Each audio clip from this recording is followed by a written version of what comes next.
The last morning. The sun rises over the African savanna 3.4 million years ago, and the world is nothing like the one you know. This is the Pliocene epoch, a time when our ancestors walked on two legs, but still slept in trees, when the line between ape and human was blurred and uncertain, when every sunrise could be your last. In the acacia woodlands near what will one day become Taung, South Africa, a young female Australopithecus africanus stirs in her nest. We'll call her Kaya, though she has no name for herself, no concept of names at all. She's perhaps 18 years old by our reckoning, barely more than a teenager. But in this brutal world, she's already a mother. Clutched against her chest, whimpering softly in the pre-dawn chill, is her infant son. He's maybe 8 months old, his eyes wide and dark, his fingers already remarkably dexterous as they grip his mother's coarse hair. He doesn't have a name either. In this world, 3.4 million years before the invention of language, before the discovery of fire, before humans would even exist, names are an impossible luxury. But love? Love already exists. Kaya shifts her weight on the rough platform of branches she's constructed 15 meters above the ground. Her nest is simple, bent branches woven together with a crude instinct inherited from millions of years of arboreal ancestors. It's not comfortable, but it's safe, or so she believes. Below her, the savanna is awakening. The grunts of distant hippopotamuses echo from a nearby waterhole. Somewhere in the grass, a pride of lions, larger and more terrifying than any modern lion, tears into the carcass of an ancient elephant species. The sound of ripping flesh carries on the morning breeze. Kaya's world is one of constant calculation. Every decision is life or death. When to descend from the trees, where to forage, which fruits are ripe, which predators are near. Her brain, roughly 450 cubic centimeters in volume, about a third the size of yours, is nevertheless a marvel of evolutionary engineering. It's large enough for basic tool use, for social bonding, for maternal love, but small enough that she lives entirely in the present moment. She has no concept of yesterday, no plans for tomorrow, only now, only survival, only her baby. The infant nuzzles against her, hungry. Kaya's breasts are small by modern human standards, but they provide. She shifts him to nurse, her dark eyes scanning the landscape below. This is her routine, the same routine her mother taught her, and her mother's mother before that, stretching back through countless generations. What Kaya doesn't know, what she cannot possibly know, is that this morning will shatter that routine forever. What she doesn't know is that her species has been marked for extinction by a predator so perfectly adapted to hunting primates that paleontologists, when they eventually discover the evidence, will struggle to believe it. What she doesn't know is that high above her, circling in the thermal currents rising with the dawn, something is watching. The African crowned eagle, but not the modest bird you might see in a modern zoo. This is Stephanoides mahari, an extinct giant, a nightmare with wings. Its wingspan stretches nearly 2 meters across. Its talons are the length of human fingers, curved like scimitars, designed by millions of years of evolution for one purpose only: to pierce skulls. This eagle doesn't hunt fish or rabbits. It hunts primates. It hunts our ancestors. And it's hunting now. The eagle's vision is 8 times sharper than human eyesight. From 200 meters above the acacia woodland, it can count the hairs on Kaya's head. It can see the soft fontanelle on her infant's skull, that vulnerable gap where the bone hasn't yet fused. The eagle knows that spot. Its parents taught it. Their parents taught them. For millions of years, giant eagles have passed down this knowledge. That's where you strike. Kaya reaches for a fig hanging from a nearby branch. It's a simple motion, one she's made thousands of times. She plucks the fruit, tests its ripeness with her thumb, brings it to her mouth. The sweetness explodes on her tongue. Her baby gurgles, reaching for the fig with pudgy fingers. She breaks off a piece, softening it with her molars before passing it to him. He gums it happily, and something approximating a smile crosses his face. In this moment, in this golden morning light filtering through the acacia leaves, they are simply a mother and child sharing breakfast. It's the last peaceful moment of their lives. The eagle folds its wings and drops. In the silent moments before impact, the world seems to crystallize into perfect, terrible clarity. A hornbill calls in the distance. A beetle crawls across Kaya's nest. Her baby's small hand grips her finger. And then the sky falls. The impact is catastrophic. 4 kilograms of predator traveling at 60 kilometers per hour strikes with the force of a sledgehammer. Talons designed to puncture bone sink into the infant's skull with surgical precision. The baby doesn't scream. The attack is too sudden, too overwhelming. But Kaya screams. The sound that erupts from her throat is primal, ancient, a noise that predates language but carries every ounce of meaning that words ever could. It's rage and terror and desperate, fierce love compressed into a single vocalization that echoes across the savannah. And she fights. This is the moment that will echo through eternity. This is the instant that paleontologists will one day discover fossilized in stone and struggle to interpret. This is the attack that changed everything. Because Kaya doesn't flee, she doesn't freeze, she fights. Her hands, those remarkable hands with opposable thumbs, hands shaped by evolution for gripping branches and manipulating tools, close around the eagle's leg. The bird's wings beat furiously, trying to lift off with its prize. But Kaya's grip is iron. Her muscles, developed from a lifetime of climbing and swinging through trees, hold fast. The eagle's other talon rakes across her face, opening a gash from eyebrow to jaw. Blood pours down her cheek, but she doesn't let go. Can't let go. Won't let go. The baby is dying. She can see it in his eyes, those wide, dark eyes that looked at her with trust just moments ago. The talons have punctured deep. There's blood, too much blood. But he's still breathing, still hers, still alive. The eagle screams, a sound like tearing metal, and Kaya screams back. The nest is disintegrating beneath them, branches breaking under the chaos of the struggle. They're going to fall. All 3 of them are going to fall 15 meters to the hard ground below. And in that fraction of a second before the fall, as branches crack and the world tilts, Kaya makes a choice that will ripple forward through millions of years of evolution. She pulls her baby closer instead of saving herself. She sacrifices her own balance, her own safety, her own chance of survival, and she clutches her dying infant against her chest as they plunge toward the earth. The impact will break bones. The eagle will fly away, frustrated but unhurt.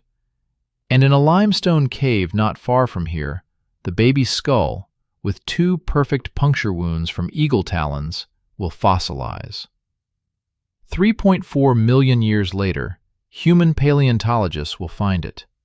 They'll call it the Taung Child. They'll study those talon marks and piece together this story. They'll realize that our ancestors were prey. They'll understand that we climbed down from the trees not because we were brave, but because we were desperate. They'll see in those puncture wounds the evolutionary pressure that drove our brains to grow larger, our societies to become more complex, our mothers to fight more fiercely for their young. But that's all in the distant future. Right now, there's only falling, only fighting, only a mother who refuses to let go. The ground rushes up to meet them, and the savanna witnesses what it has witnessed 1,000,000 times before. The brutal mathematics of survival, where love and death are calculated in the same instant. But this time, something is different. This time, the prey fights back, and that changes everything. The fall. Time dilates in moments of catastrophe. What takes perhaps 2 seconds to occur can feel like an eternity when your brain floods with adrenaline, when every neuron fires at maximum capacity, when survival itself hangs in the balance. Kaya's world becomes a chaos of spinning sky and earth, of breaking branches and beating wings, of her baby's weight against her chest and the eagle's talons still embedded in his small skull. The nest explodes around them, weeks of careful construction obliterated in an instant. Her left hand maintains its death grip on the eagle's scaly leg. Her right arm cradles her infant, and her mind, that small but remarkable brain, processes calculations at speeds that would astonish modern scientists who underestimate the intelligence of our ancient ancestors. She cannot save them both. The ground is rushing up at terminal velocity. If she holds on to the eagle, she'll land off balance, likely breaking her neck. If she releases the eagle, it will fly away with her baby. If she tries to break her fall properly, she'll have to release her child. Every maternal instinct screams at her to hold on. Every survival instinct screams at her to let go. She's falling through branches now. An acacia thorn rips across her shoulder, opening a gash that will later become infected, that will suppurate and fever, that may yet kill her even if she survives this fall. Another branch strikes her hip with bone-jarring force. The eagle is screaming, beating its enormous wings, trying desperately to arrest their descent. For a moment, just a fraction of a second, the bird's powerful flight muscles actually slow their fall. But Kaya's weight and the baby's weight together are too much. The eagle cannot lift them, cannot escape. And then Kaya does something that separates her species from the apes they evolved from. Something that hints at the humans they will one day become. She makes a tool of her enemy. Her hand releases the eagle's leg and shoots out to grab its wing. She yanks the bird beneath her body, positioning it between herself and the ground. The eagle shrieks in rage and terror. Now it understands it's being used as a cushion, a buffer, a sacrifice. The roles have reversed. The predator has become prey. They strike a lower branch together. The impact tears the baby from the eagle's talons with a sickening sound of ripping flesh and tearing bone. The infant tumbles free, and Kaya's hand, moving with a speed and precision that shouldn't be possible, snatches him from the air. She has him. She has her baby. But they're still falling. The final impact comes hard and sudden. The eagle strikes the ground first, its body compressing under Kaya's weight.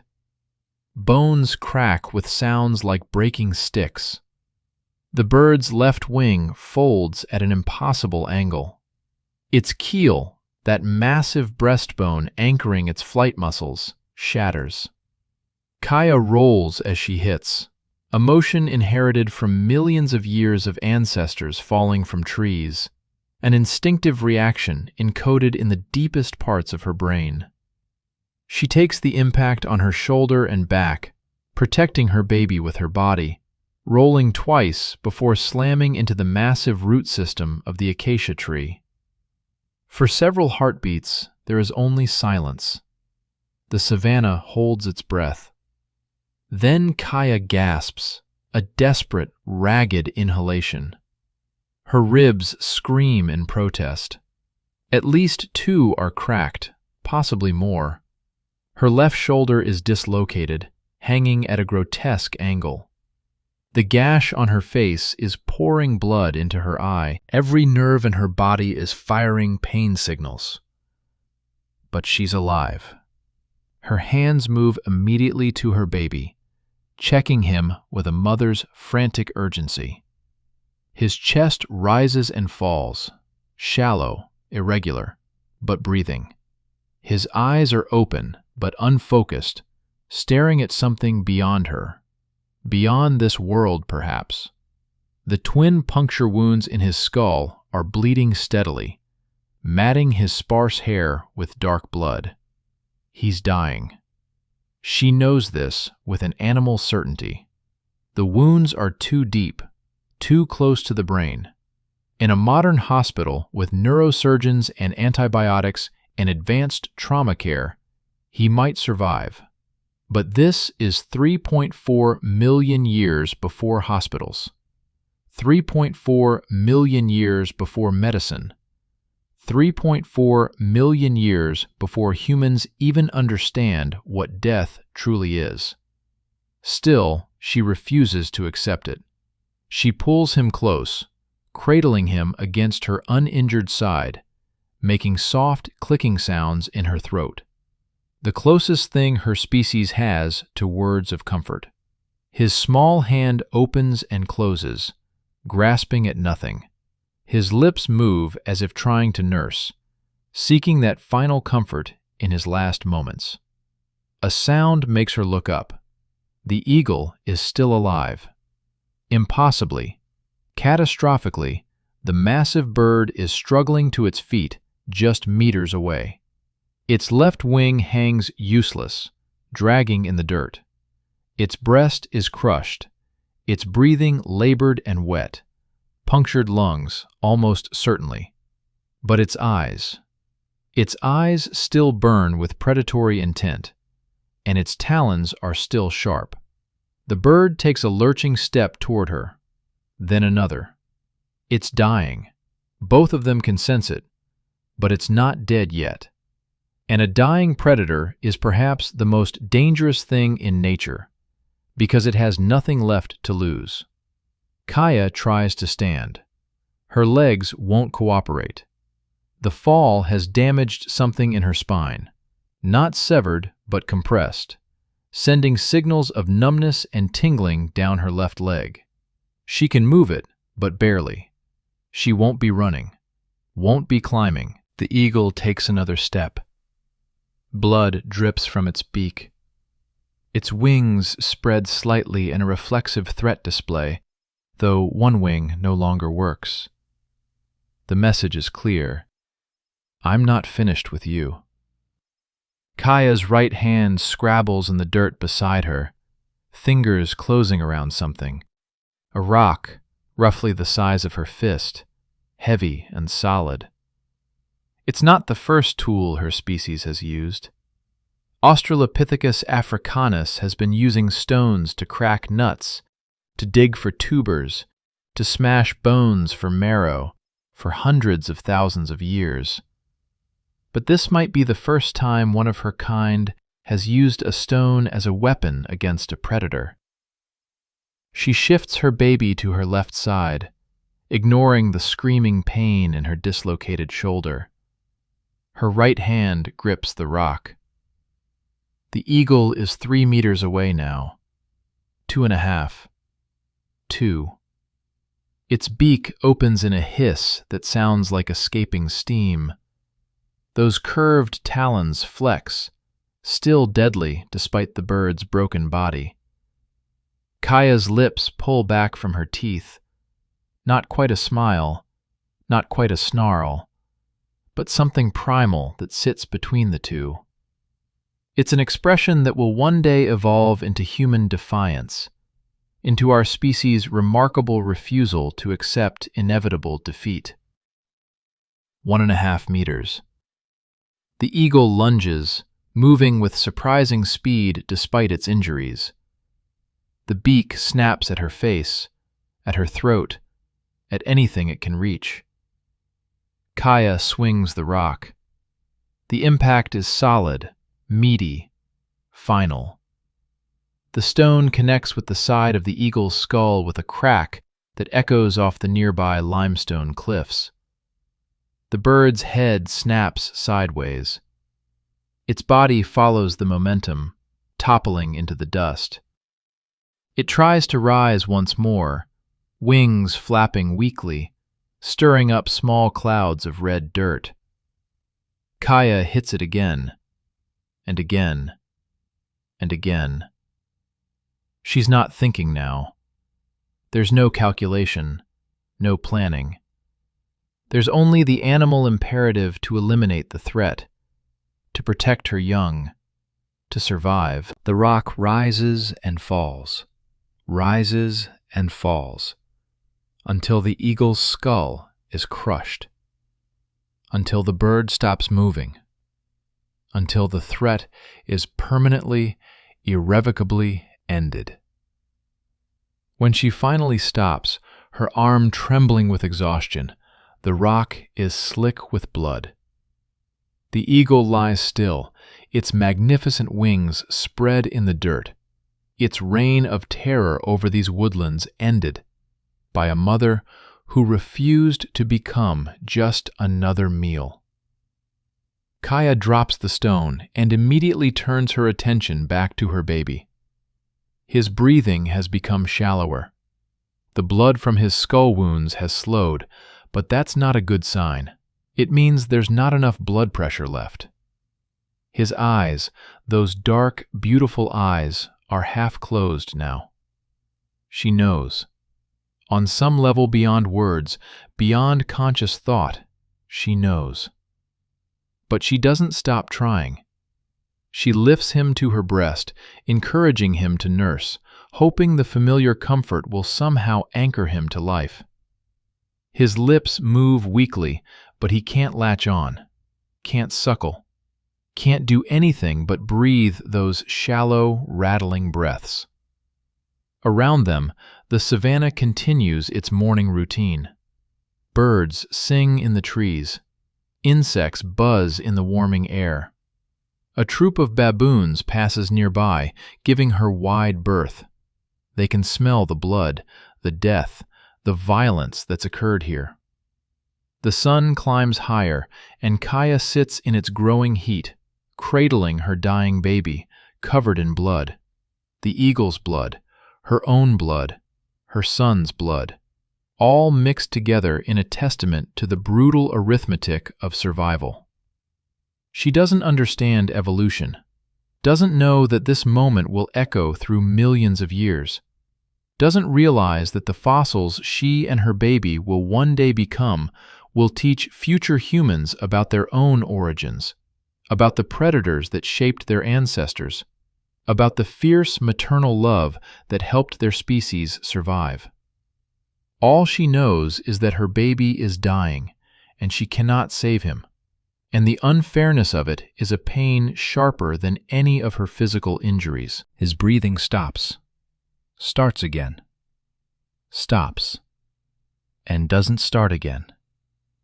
The silence that follows is absolute. Even the birds seem to pause their songs. Even the wind seems to still. Kaya makes a sound, low, keening, broken. It's a sound of pure grief, and though she has no words for what she's feeling, the emotion is unmistakably human. She holds him for a long time. Hours pass. The sun climbs to its zenith. Predators and scavengers circle at a distance, drawn by the smell of blood, but kept at bay by her presence, by the dead eagle, by some instinctive recognition that this is a scene of tragedy that should not be disturbed. Finally, As the afternoon shadows begin to lengthen, she does something remarkable. She begins to dig. The burial.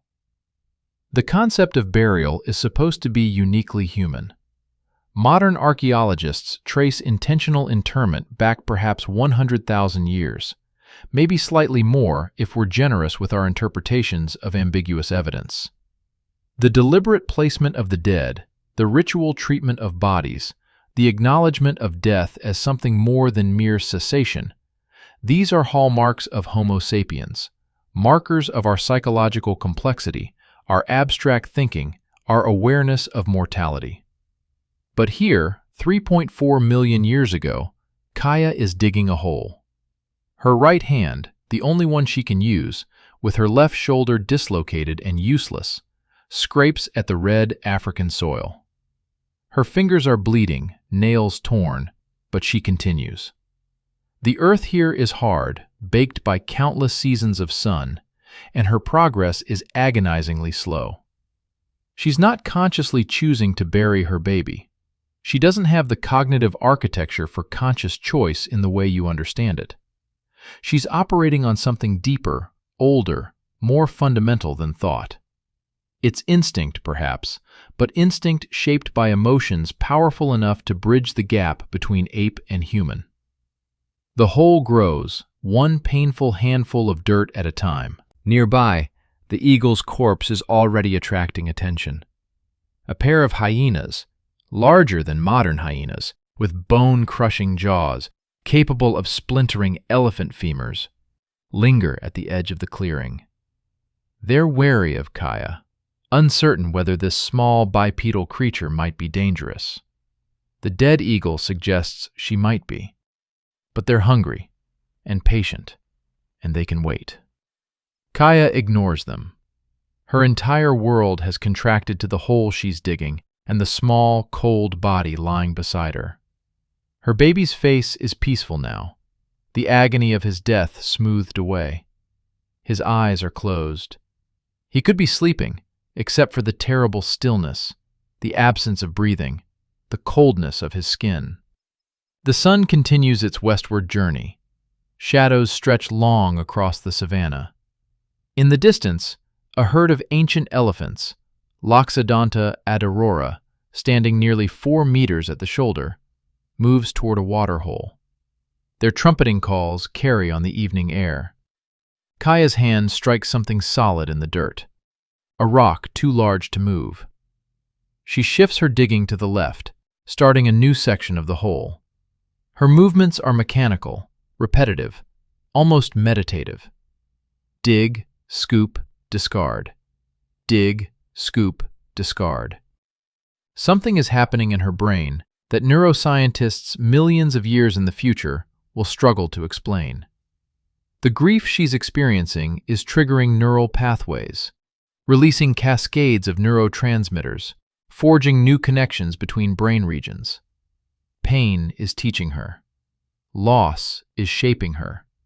Evolution is working in real time, using tragedy as a sculptor uses clay. The Australopithecus brain is not supposed to be capable of symbolic thought, not supposed to understand death as a permanent state, not supposed to engage in ritualistic behavior. But Kaya is doing all of these things. The hole is perhaps 30 centimeters deep now, and roughly 40 centimeters across. Not deep enough to protect from all scavengers. Nothing short of solid rock could do that. But deep enough. She seems to sense this, her digging slowing, then stopping. She lifts her baby's body with her good arm.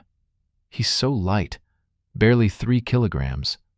In life, he was heavy with potential, with future, with all the days and years he might have lived. In death, he's impossibly light, as if something essential has fled, leaving only the physical shell behind. Kaya places him in the hole with extraordinary gentleness. She arranges his limbs, positioning him on his side in something like a sleeping posture. Her fingers brush across his face one final time, tracing the curve of his cheek, the small nose, the lips that will never again seek her breast. And then she begins to cover him. Each handful of dirt is placed, not thrown. Placed carefully, almost reverently, as if she's tucking him in rather than burying him. The red soil gradually obscures his face, his chest, his small, curled body. When the hole is filled and the small mound of fresh earth marks his resting place, Kaya sits beside it. She's trembling now, shock setting in, her body's systems finally processing the full extent of her injuries. Her face throbs where the eagle's talon opened it. Her ribs grind with each breath. Her shoulder hangs grotesquely. She should move. Should find shelter before darkness falls completely. Should tend to her wounds somehow, find water, find safety. But she sits. The hyenas are closer now, emboldened by the approaching night.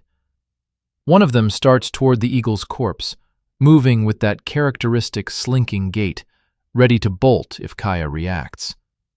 She doesn't. The eagle means nothing to her now. Let them have it. Let them tear apart the thing that killed her baby. Let them scatter its bones across the savannah. The hyena reaches the eagle and immediately begins to feed, powerful jaws crunching through hollow bones designed for flight. The sound is wet and horrible, but Kaya's face remains blank, her eyes fixed on the small mound of earth. As darkness falls over the African landscape, something extraordinary happens. Other members of Kaya's group begin to emerge from the surrounding woodland. They've been there all along, watching from a distance, kept at bay by the violence of the afternoon, but drawn by social bonds stronger than fear. There are perhaps 15 of them, an extended family group of Australopithecus africanus, ranging from infants to elderly individuals with worn teeth and graying hair. They approach cautiously, making soft vocalizations, chirps and grunts that carry emotional weight if not linguistic meaning. An older female, possibly Kaya's mother or aunt, reaches her first. She touches Kaya's shoulder, the injured one, and Kaya flinches but doesn't pull away. The older female examines the dislocated joint with surprising knowledge. She's seen this injury before, perhaps sustained it herself in a long-ago fall. Her weathered hands probe the socket, feeling the displacement of bone. Then, without warning or preamble, she wrenches the shoulder back into place. The pain is blinding, absolute, a white-hot supernova that explodes through Kaya's nervous system. She screams, a sound of pure agony that sends birds erupting from nearby trees. Her vision goes dark at the edges. For a moment, she teeters on the edge of unconsciousness. But when her vision clears and the initial shock fades, her shoulder is back in its socket. Damaged still, yes. Painful, certainly. But functional. She can move it again, though each motion brings tears to her eyes. The older female makes a satisfied grunt and moves to examine Kaya's other injuries. Another group member, a young male, possibly Kaya's brother, brings leaves from a nearby plant, crushing them between his teeth before applying the masticated paste to her facial wound. It's crude first aid, but the plant contains compounds that will reduce infection risk. Millions of years of trial and error have taught these creatures which plants help and which harm. They're caring for her, tending to her, ensuring her survival. This, too, is not supposed to happen.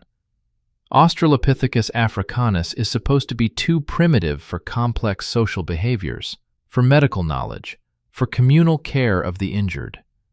But here it is, happening anyway. Evolution doesn't read textbooks. Life doesn't follow the rules we try to impose on it.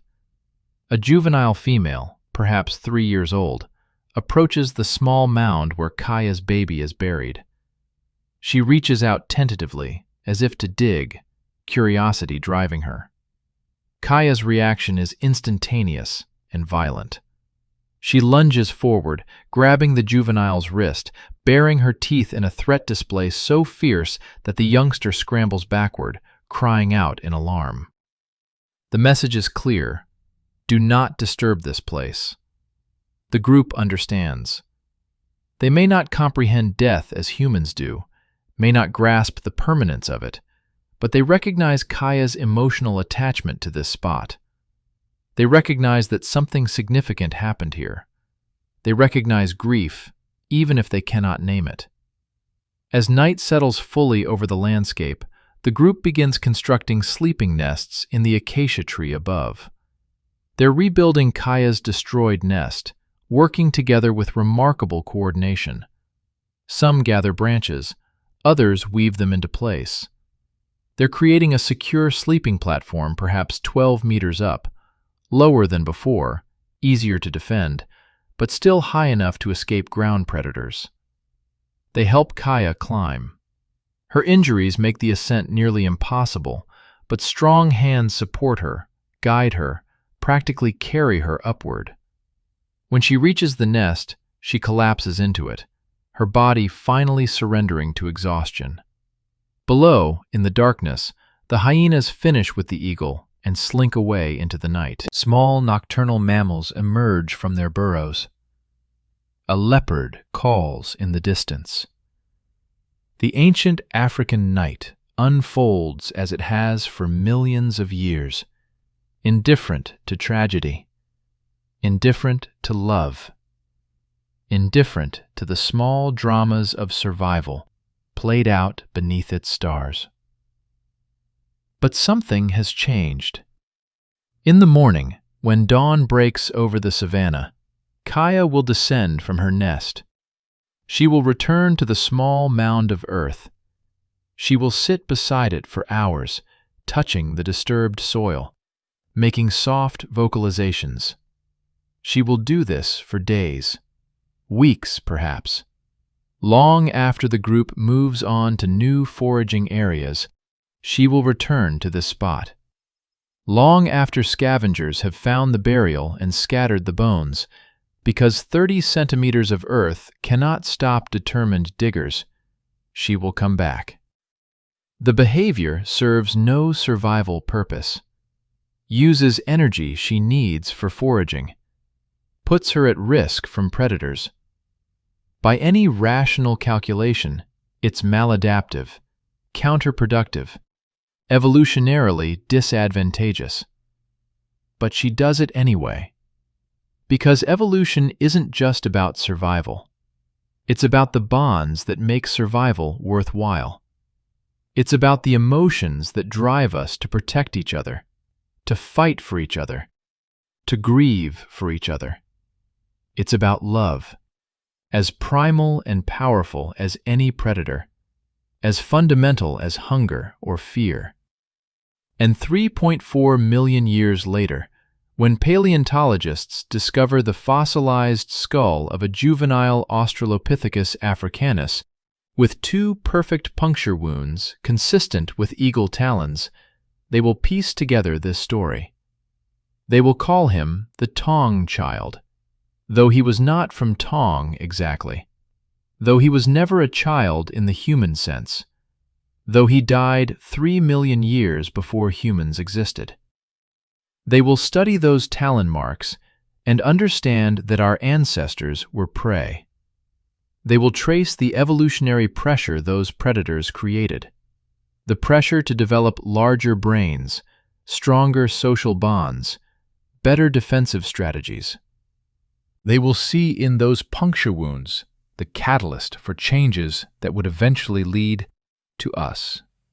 But they will miss the other half of the story.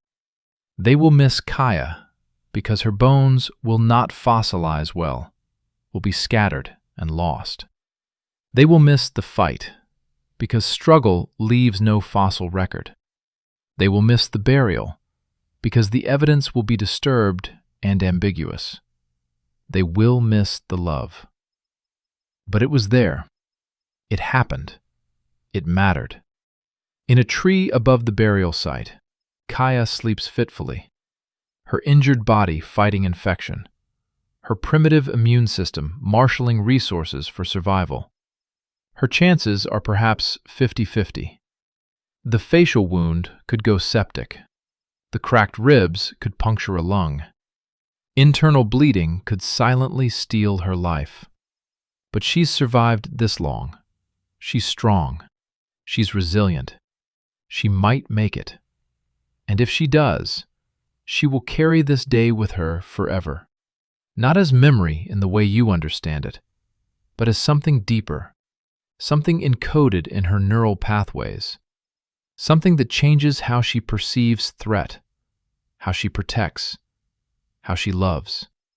The trauma will echo through her remaining years and possibly influence her behaviors in ways that benefit her survival. And if she lives long enough to have another infant, if she finds another mate, if her body heals sufficiently, if luck and circumstance align, she will be a different mother than she was before. More vigilant, more fierce, more willing to fight. Evolution in action. Not the gradual accumulation of tiny changes over eons, but the sharp, sudden pruning of catastrophe. The survivors carry forward not just their genes, but their experiences, their adaptations, their learned responses to a hostile world. The eagle changed Kaya. Kaya will change her species. Her species will change the world. But that's still millions of years away. Tonight, there's only sleeping and healing, only survival and hope, only the eternal struggle of life against the darkness that would claim it. The stars wheel overhead, the same stars that shine on humanity's future, watching the small drama below with cosmic indifference. And in the morning, the sun will rise again. The world that made them. To understand what happened to Kaya and her baby, we must zoom out from this single tragedy and examine the larger canvas on which it occurred. We must journey back through deep time and ask the fundamental questions. What was this world like? How did our ancestors come to walk upright through grasslands stalked by nightmare predators? And why? Why, of all creatures on Earth, did eagle-sized raptors evolve specifically to hunt primates? The answers paint a picture of a planet in transition, caught between epochs, transforming itself through climate and catastrophe into something new. 3.4 million years ago, the Earth is in the midst of the Pliocene epoch, a critical juncture in planetary history that runs from roughly 5.3 million years ago to 2.6 million years ago. This is the crucible in which our lineage was forged, the proving ground where ape became something more than ape, but not yet human. The global climate is warmer than today, though cooling gradually. Sea levels stand perhaps 25 meters higher than modern times. The Arctic ice cap exists, but is smaller, more fragile. Antarctica is locked in ice, but the Southern Ocean swirls with currents that haven't yet settled into their current patterns. And Africa, the continent that will one day be called humanity's cradle, is tearing itself apart. The East African Rift System is actively spreading, splitting the continent along a line that runs from the Red Sea southward through Ethiopia, Kenya, and Tanzania. The Earth shudders with constant seismic activity. Volcanoes thrust upward, spewing ash and lava. Lake basins form and fill and drain and fill again as the land rises and falls like a slow geological breath. This tectonic violence is reshaping the African climate in profound ways. The rising highlands of the rift disrupt weather patterns, creating rain shadows to the east. The vast rainforests that once stretched unbroken across equatorial Africa are fragmenting, shrinking, replaced by something new, the savanna. This is the world Kaya knows, a mosaic landscape of woodland patches separated by open grassland, of gallery forests following rivers through seas of grass, of acacia trees standing like islands in golden oceans of sedge and shrub. It's beautiful, it's deadly, and it's forcing her ancestors to adapt or die. 10 million years ago, Kaya's distant ancestors were apes living entirely in trees. They were quadrupedal, moving through the canopy on all fours, comfortable in the three-dimensional maze of branches and leaves. They ate fruits and leaves. They rarely descended to the ground. They had no need to. The forest provided everything.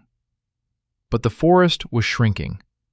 As the climate dried and the trees retreated, those ancient apes faced a choice: retreat with the forests into increasingly isolated pockets, or adapt to the new open environments emerging around them.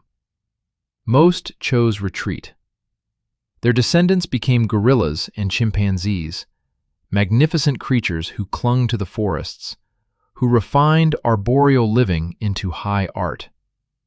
They survived. They thrived within their shrinking domains. But one lineage chose differently.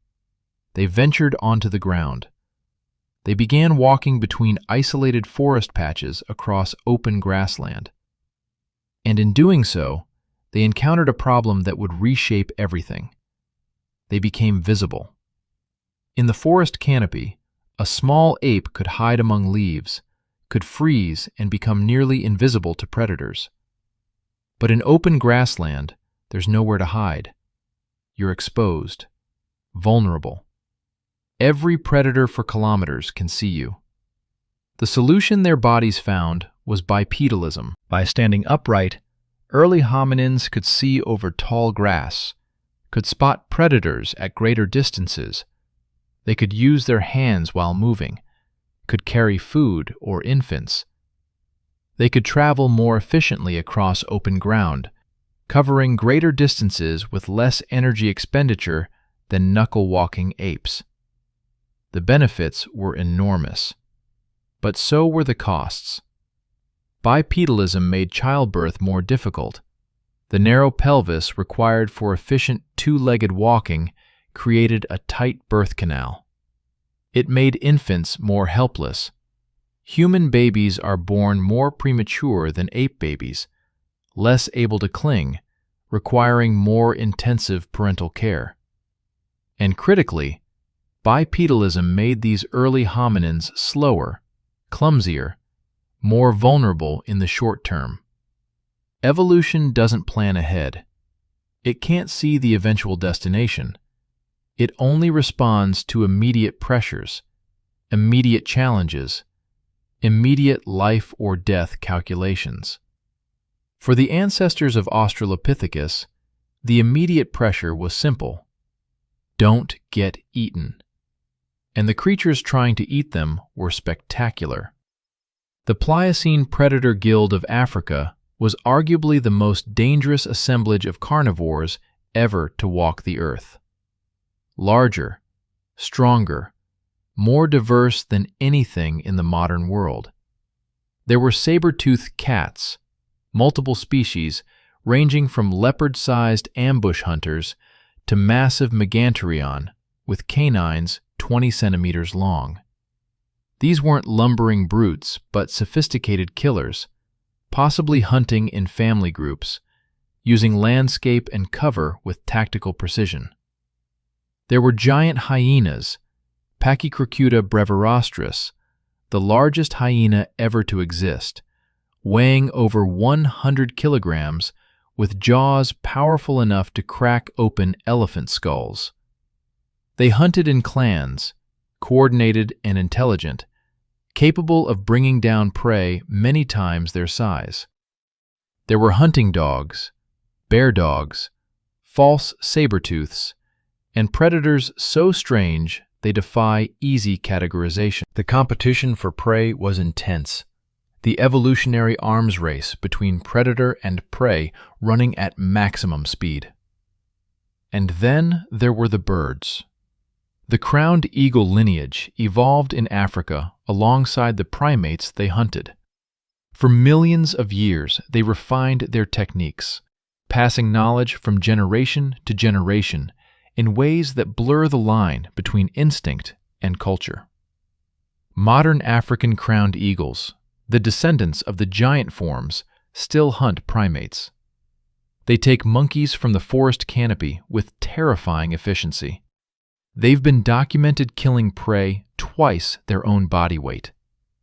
Their hunting strategy is precise. Locate a monkey troop, select the most vulnerable individual, usually juveniles or infants. Approach from above, where primate eyes rarely look. Strike at maximum speed, pierce the skull, fly away with the meal. The success rate is astonishingly high. Upwards of 70% of attacks result in kills. Now imagine that strategy scaled up. Imagine an eagle with a wingspan of nearly 2 meters, weighing 4 kilograms, capable of exerting enough force with its talons to punch through bone. Imagine it hunting not small monkeys, but Australopithecines, creatures that weighed 20 to 30 kilograms, that were slower than monkeys, less agile in trees, that gave birth to helpless infants requiring years of care. The evolutionary pressure was immense. Australopithecus africanus had to develop strategies to counter this threat. They had to become more vigilant, more social, more willing to mob predators and drive them off. They had to learn which trees offered best protection, which open areas were too dangerous, when to travel and when to hide. But knowledge alone wasn't enough. The brain had to grow to process these complex threat calculations, to remember patterns, to plan ahead, to cooperate with group members in sophisticated ways. The average Australopithecus africanus brain was about 450 cubic centimeters in volume, considerably larger than a chimpanzee's 320 cubic centimeters, but much smaller than a modern human's 1,350 cubic centimeters. It was a brain in transition, pulling away from ape, but not yet arrived at human. That brain was expensive. Neural tissue burns energy at prodigious rates. A larger brain required better nutrition, more meat, more fat, more calorie-dense foods. It required longer childhood to allow time for learning. It required more intensive parental investment. And here's where the story loops back to Kaya and her baby. Maternal investment in Australopithecus africanus was already extreme by ape standards. Infants nursed for years, not months. They required constant carrying. Unlike ape babies who could cling to their mother's fur, Australopithecine infants had to be actively held. Mothers couldn't forage as efficiently while carrying helpless babies. This created intense pressure for pair bonding, for male involvement in provisioning, for grandmothers to help with childcare. The social structure was becoming more complex, more human-like, driven by the simple necessity of keeping expensive, slow-growing infants alive long enough to reproduce. But despite all these adaptations, despite millions of years of evolution refining defensive strategies, predation pressure remained intense. Analysis of fossilized bones from this period shows that a significant percentage of Australopithecines died violently before reaching adulthood. Tooth marks, talon punctures, crushed skulls. The fossil record is a catalog of predation. The Taung Child skull, discovered in 1924 by anatomist Raymond Dart, became famous for different reasons initially. Dart recognized it as an early hominin, a potential ancestor to humans, and the scientific world erupted in controversy. Was this creature ape or human? Where did it fit in our family tree? But in 2006, paleoanthropologist Lee Berger and ornithologist Ron Clark published a groundbreaking study examining the damage to the Taung child's skull.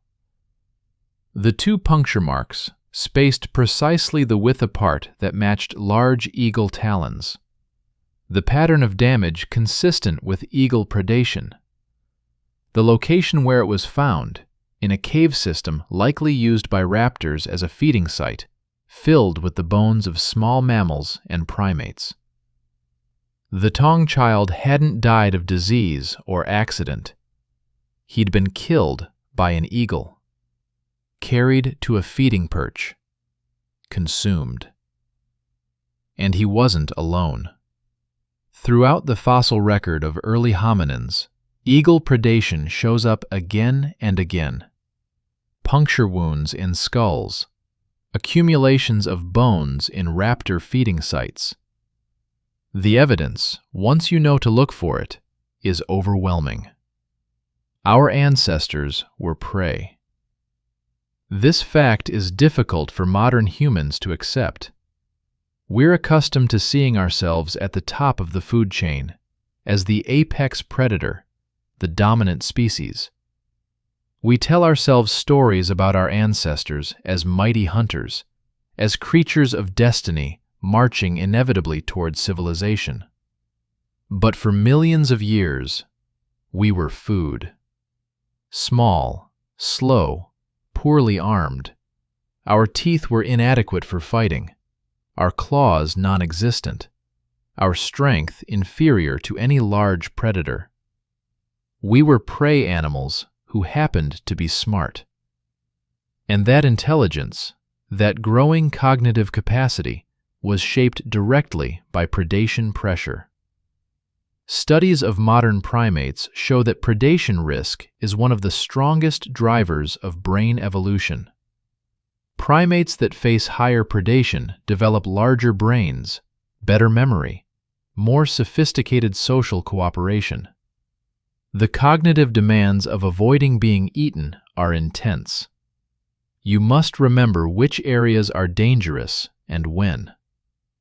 You must recognize alarm calls from different species and understand what predator each indicates. You must coordinate with group members to mob threats.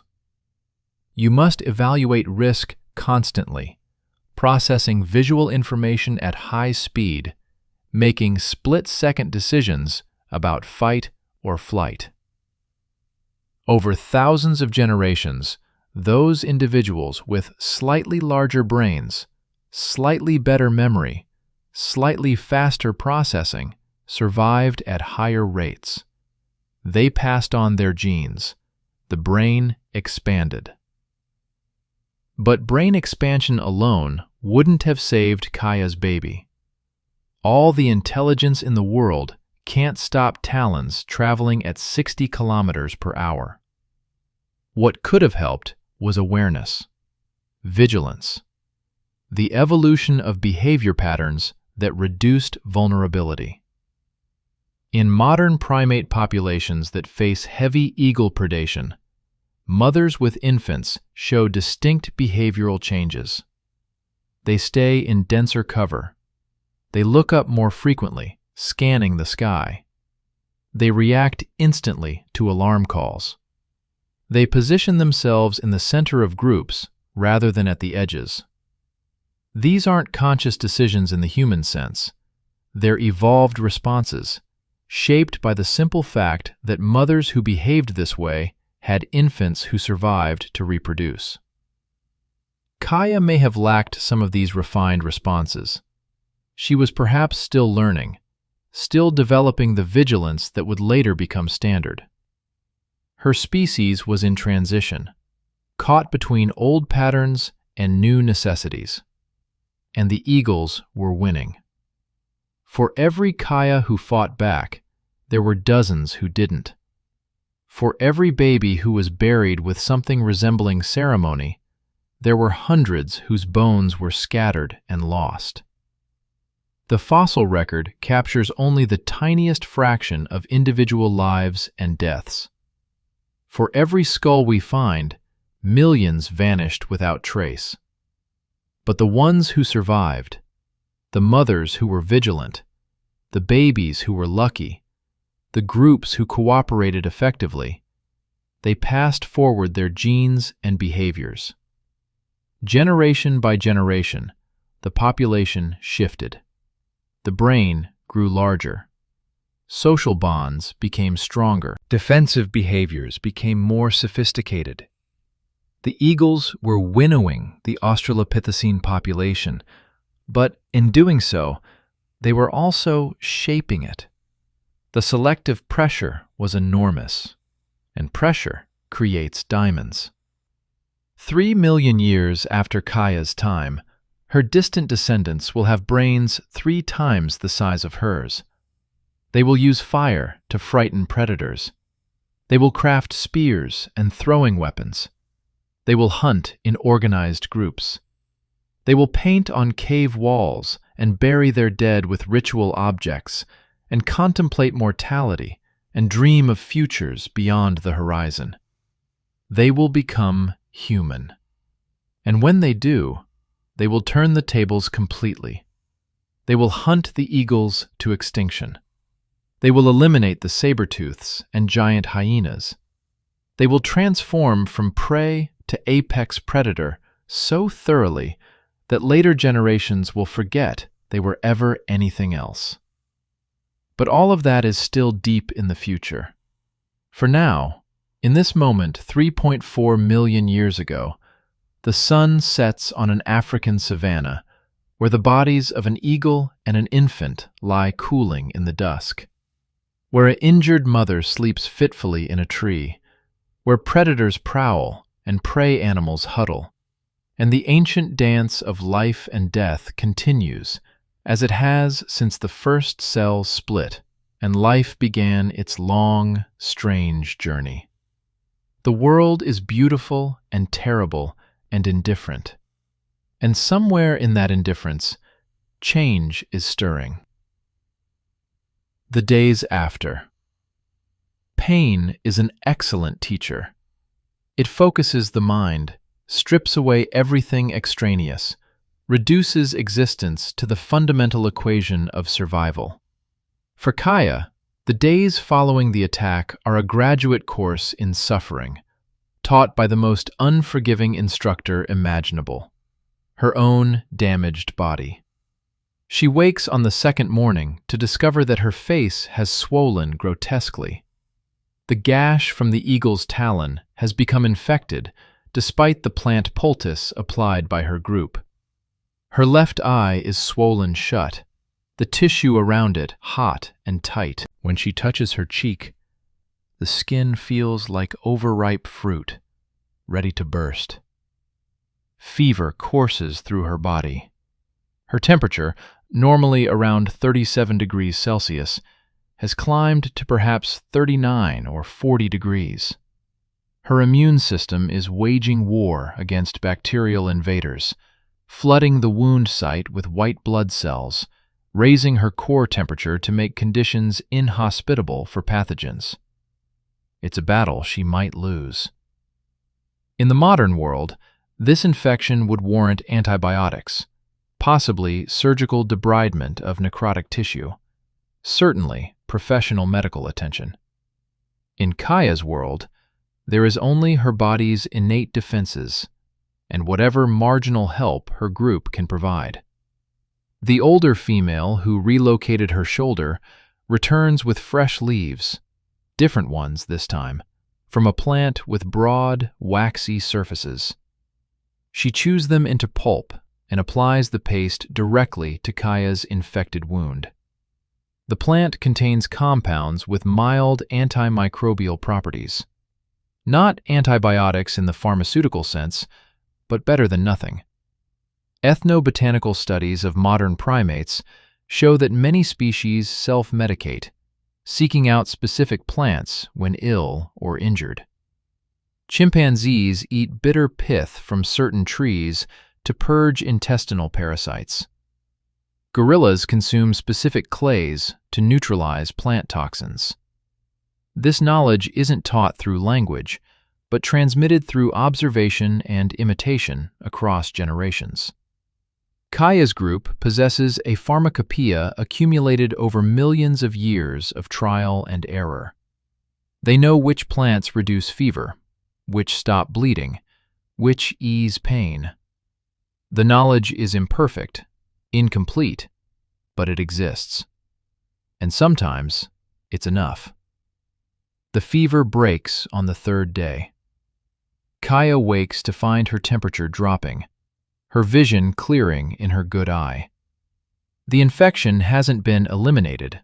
That will take weeks, but it's been contained, pushed back from the critical threshold between survival and death. She's weak, dizzy, but alive. Her first conscious thought, if we can call the wordless urgency that fills her mind a thought, is of the burial site. Despite protests from the group, despite her obvious frailty, she descends from the sleeping tree. The climb down is agonizing. Each movement pulls at her injured shoulder, grinds her cracked ribs together, sends waves of nausea through her fever-weakened body. But she makes it. The small mound of earth is disturbed. This shouldn't surprise her. 30 centimeters of soil is no barrier to determined scavengers. A honey badger or jackal has been here, digging, searching for the source of the decomposition smell. Small bones are scattered around the excavation. Kaya makes a sound, low, guttural, filled with an emotion that has no name in her world, but would be called anguish in ours. She begins to gather the scattered bones, her movements frantic, desperate. A tiny radius, a fragment of skull, vertebrae like beads. She doesn't understand osteology, doesn't know the anatomical names for these pieces, but she knows they were her baby. That's enough. She places them back in the hole and begins to pile rocks over them. Large rocks this time, stones too heavy for most scavengers to move. Her injured shoulder screams in protest, but she continues. One rock, then another, then another. The older female joins her, then others from the group. Soon, 6 Australopithecines are working together, building a cairn over the infant's remains. They are creating something that will last, something that will resist the scavengers that prowl the night. This behavior is astonishing, extraordinary. In some ways, more remarkable than tool use or bipedalism or any of the other markers we use to trace the path from ape to human. They're honoring the dead, not with words or prayers or religious concepts.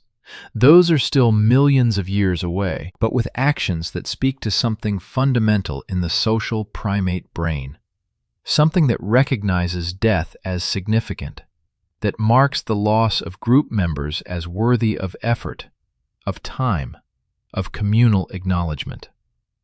When the cairn is complete, perhaps 24 large stones piled into a rough mound, the group sits around it in silence. The silence isn't deliberate, isn't ceremonial. They simply have nothing to say, no vocalizations that fit this moment. But their presence speaks volumes. As the days stretch into weeks, Kaya begins to heal. Her ribs knit slowly, the bone laying down new calcium in fracture lines, fusing stronger than before. Her shoulder regains range of motion, though it will never be quite the same. A slight hitch in her movement, a weakness when reaching overhead that will plague her for the rest of her life. The facial wound closes, scabs over, eventually leaves a raised scar running from eyebrow to jaw. In the human world, such a scar might be considered disfiguring. In Kaya's world, scars are common currency, badges of survival, proof that you've faced danger and lived. But the deepest wounds aren't physical. Kaya's behavior has changed in ways both subtle and profound. She's more vigilant now, her eyes constantly scanning the sky, tracking birds, assessing threats. When the group forages in open areas, she stays close to cover, positions herself where she can reach a tree in seconds if necessary. This isn't conscious strategy. It's learned response, burned into her neural pathways by trauma. The brain doesn't forget experiences that nearly kill it. Instead, it rewires itself, creates new connections, adjusts behaviors to prevent repetition. Neuroplasticity, the brain's ability to reshape itself in response to experience, is working in Kaya's 450 cubic centimeter brain, just as it works in your 1,350 cubic centimeter brain. The mechanisms are the same, the underlying biology identical. She's learning, adapting, changing. And she's not the only one. The entire group has become more cautious. They've witnessed what happened to Kaya and her baby, seen the eagles attack, understood at some level that this threat is real and present. Behavioral changes ripple through the social network. Mothers with infants are given preferential access to the safest sleeping spots, the ones deepest in the tree, farthest from the trunk where eagles might perch. Juveniles are called back more quickly when they wander too far from the group. Alarm calls are taken more seriously, responded to with greater urgency. The group is evolving culturally, changing its collective behavior in response to predation pressure. And this cultural evolution operates on a much faster timescale than genetic evolution. DNA changes slowly across thousands of generations, but behavior can change in a single generation, can be learned and taught and spread through a population in years rather than millennia. It's not as permanent. Each generation must relearn the lessons, but it's flexible, adaptable, capable of responding to immediate threats. In modern evolutionary biology, this is called the Baldwin effect, named after psychologist James Mark Baldwin, who first articulated it in 1896. The idea is simple but profound. Learned behaviors that improve survival can create selective pressure for genetic changes that make those behaviors easier to learn or perform. In Kaya's case, her heightened vigilance, originally a trauma response, might become standardized in her descendants. Individuals born with a genetic predisposition towards scanning the sky might survive at higher rates. Over many generations, the population could shift toward greater innate wariness of aerial predators. But that's speculation, extrapolation into the future. What matters now is survival. 6 weeks after the attack, Kaya is foraging in a fig tree at the edge of the woodland when she hears a sound that freezes her blood, the high-pitched scream of an infant in distress. Her head snaps around, body tensing, eyes scanning for the source. There, 50 meters away, in an isolated acacia tree, a young mother, perhaps 3 years old, barely more than a juvenile herself, and in her arms, a tiny infant, maybe 3 months old. And above them, circling, a massive eagle. Not the same individual that attacked Kaya.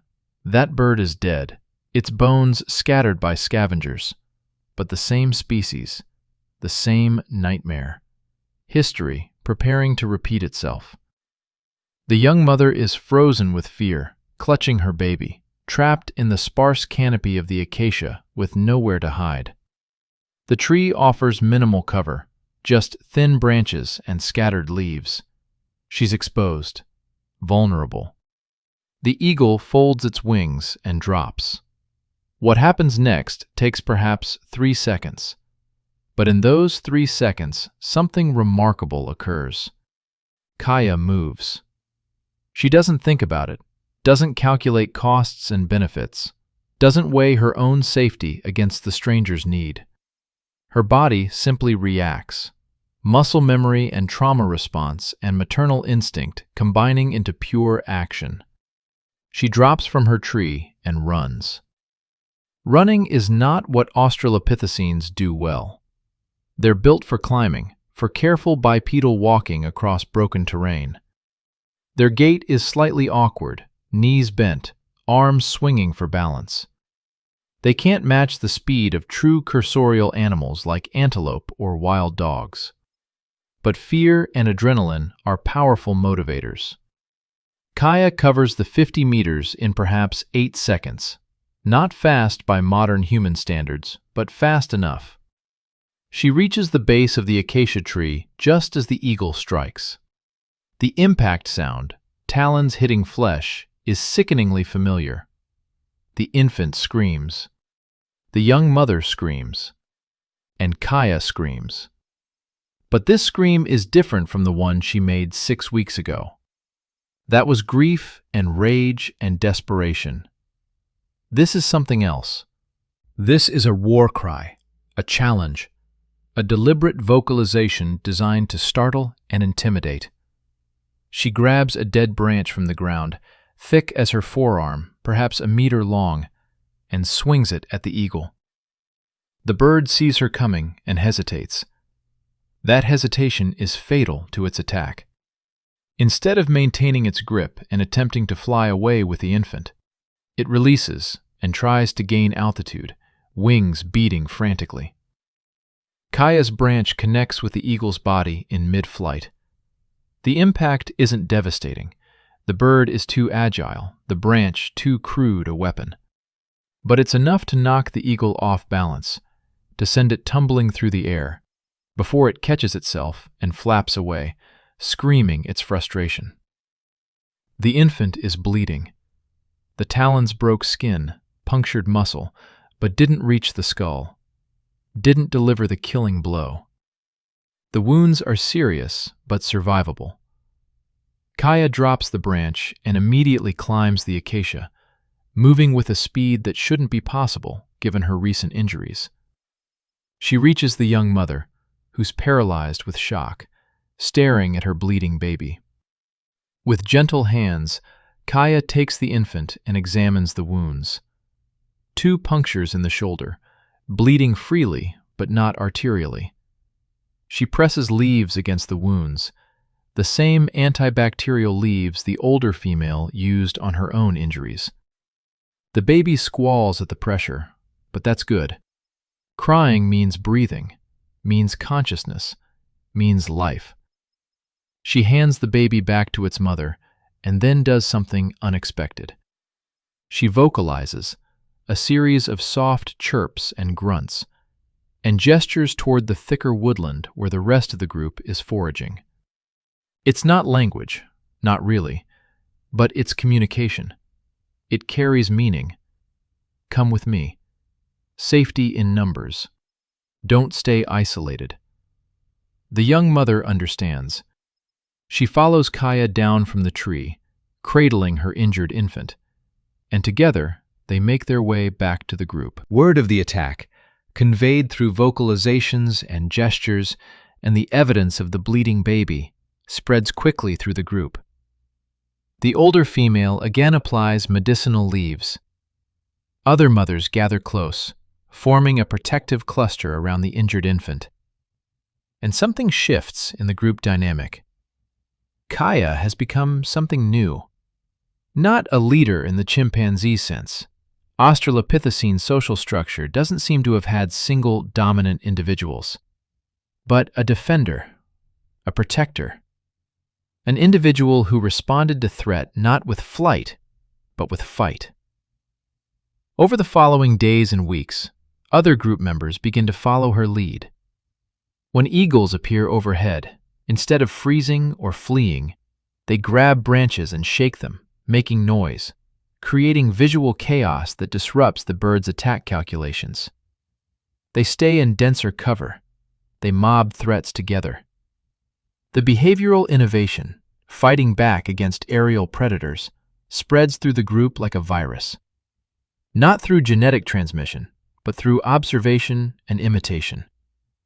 A young male sees Kaya brandishing a branch at a circling hawk and copies the behavior.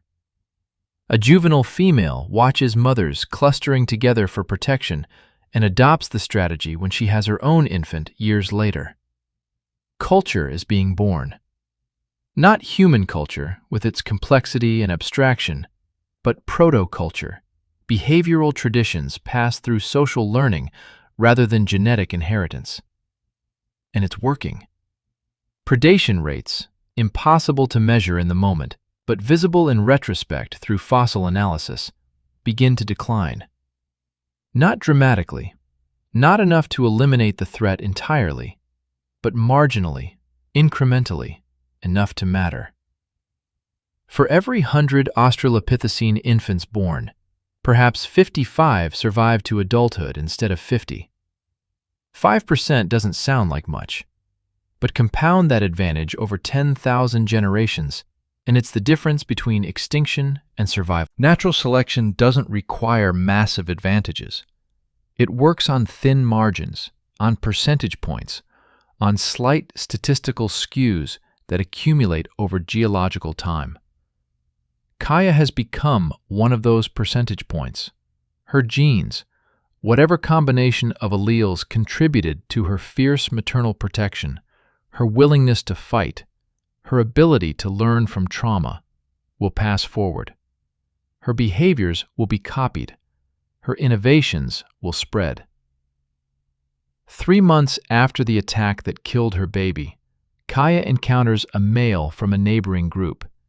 He's young, strong, scarred from his own battles. They mate.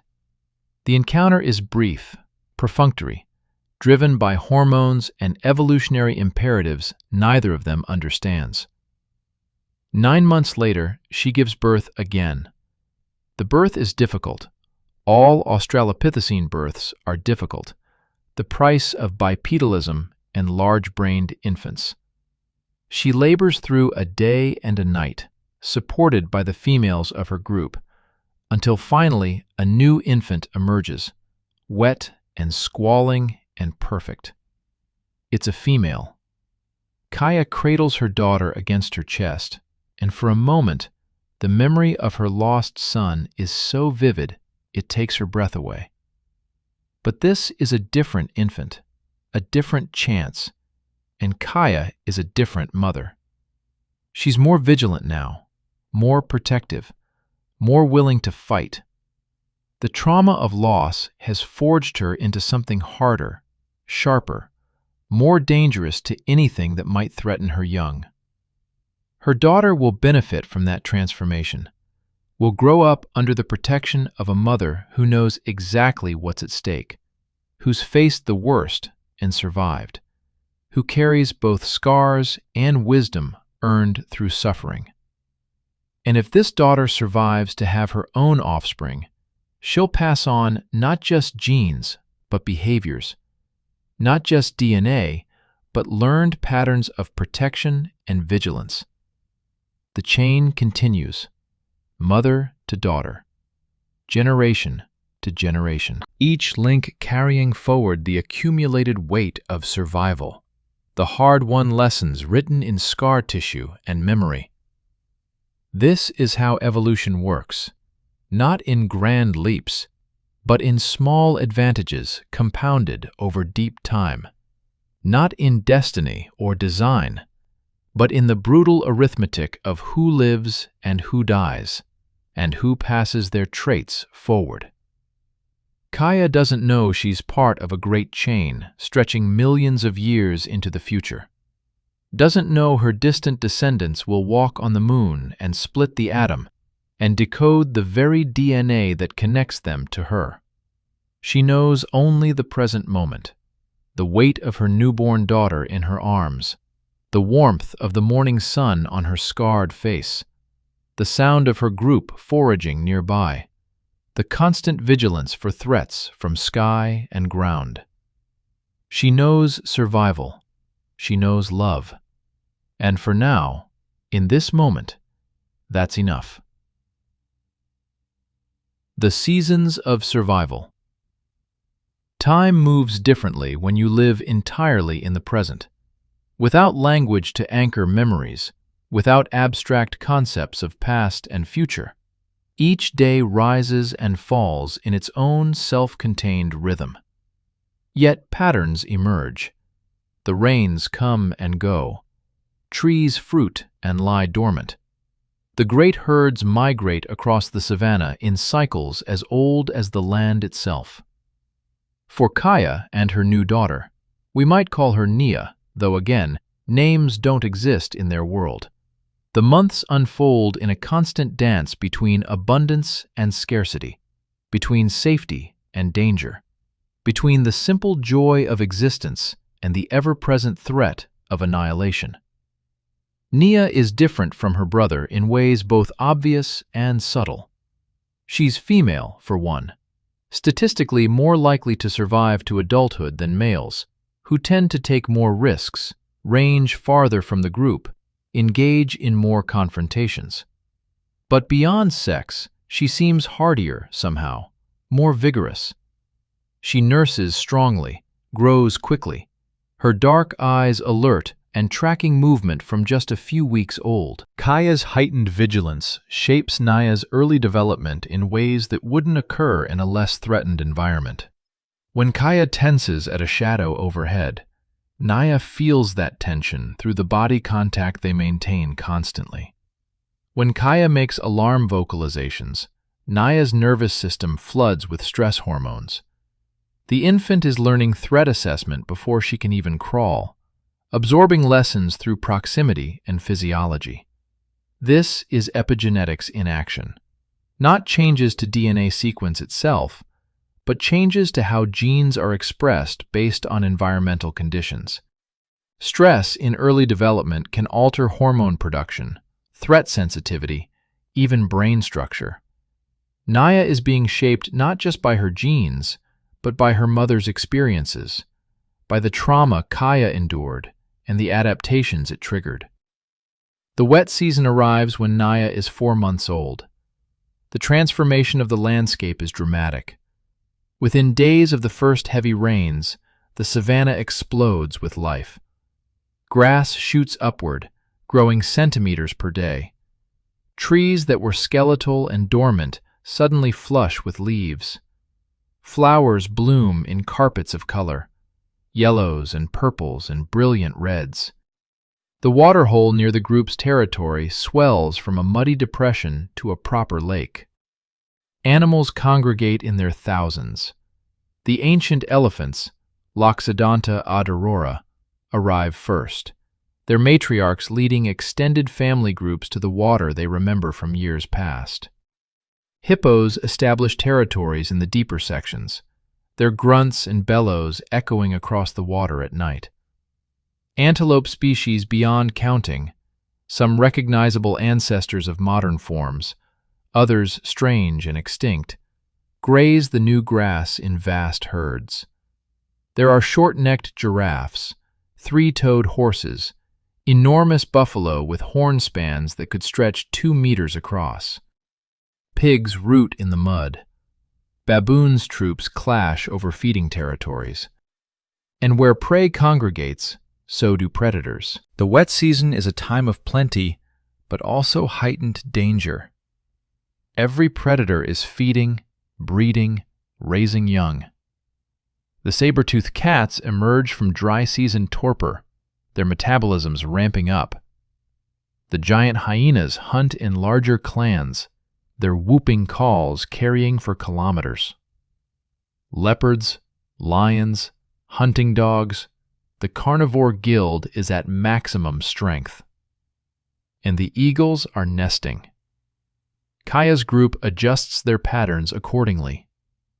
They forage in the early morning and late afternoon, avoiding the midday heat when predators are most active. They stay closer to the densest woodland, where escape routes are plentiful. The group sleeps in larger aggregations, multiple nests clustered in the same tree, maximizing the number of eyes watching for threats. Nia is growing rapidly, fueled by her mother's rich milk. By 6 months, she's beginning to show interest in solid foods, reaching for fruits and leaves that Kaya eats, bringing them to her mouth to gum and taste. Her motor skills are developing. She can grasp branches, can cling to her mother's hair for short periods, though Kaya still has to support her weight.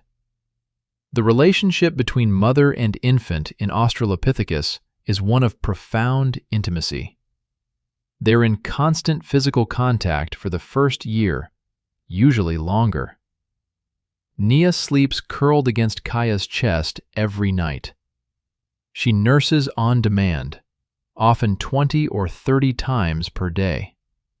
She rides on Kaya's hip or back during travel.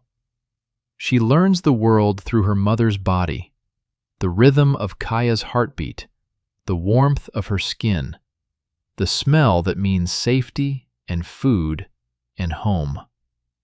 This extended infancy is expensive. Kaya's caloric needs are enormous. She must eat not only for herself, but to produce the milk that sustains Nia. Her foraging efficiency is reduced because one arm is always occupied with carrying. She can't move as quickly, can't climb as agilely, can't escape threats as easily. But the investment is necessary. Nia's brain is growing at an extraordinary rate, adding neurons and forming connections at speeds that won't be matched later in life. All that neural growth requires energy, requires time, requires the security that only intensive maternal care can provide. By Nia's first birthday, she's walking on her own, a wobbly, uncertain bipedalism, arms outstretched for balance, but walking nonetheless. She's forming attachments to other group members, particularly a juvenile female who seems fascinated by infants and often plays with Nia while Kaya forages nearby. And she's beginning to understand fear. One afternoon, when Nia is perhaps 14 months old, the group is foraging in a grove of wild fruit trees when an alarm call shatters the peace. It's the distinctive sharp bark that means aerial predator, a call so ancient it likely predates the Australopithecines, inherited from arboreal ancestors tens of millions of years ago. Every head snaps upward. Every body freezes or bolts for cover, depending on proximity to safety. High above, perhaps 200 meters up, an enormous eagle is circling. Possibly the same species that killed Kaya's son, possibly even a descendant of that very individual. Eagles pass down hunting territories, pass down knowledge of prey locations. Kaya's reaction is immediate and visceral. She scoops Nia up with one arm and sprints for the nearest large tree, moving with a speed and intensity that terrifies the infant. Nia begins to cry, high-pitched shrieks that, unfortunately, only make them more visible to the predator. Kaya reaches the tree and climbs 20 meters up in seconds, her muscles burning, her breath coming in ragged gasps. She positions herself deep in the canopy, surrounded by branches and leaves, and goes absolutely still. The eagle continues circling. It's not hunting actively, not yet. It's surveying its territory, cataloging prey locations, planning potential attacks. The bird's brain, small by mammalian standards but astonishingly sophisticated for its size, is processing vast amounts of information: wind speed and direction, cloud cover that might obscure vision, the location and alertness level of every potential prey item below. The eagle has spotted Kaya's group, but it's also noted their vigilance, their proximity to cover, their readiness to flee. The risk-reward calculation is tilting toward wait for a better opportunity. After perhaps 10 minutes that feel like hours, the eagle drifts away, riding thermals toward a different section of its territory. Kaya doesn't move for another 30 minutes. Neither does anyone else in the group. This is learned behavior. The eagles often circle back, doubling back to catch prey that's resumed activity too quickly. When the group finally descends and resumes foraging, Nia is clinging to her mother with a desperation she's never shown before. Her small hands are locked in Kaya's hair, her legs wrapped around her mother's torso. Her eyes are huge, tracking every shadow, every bird, every movement in her peripheral vision. She's learned fear.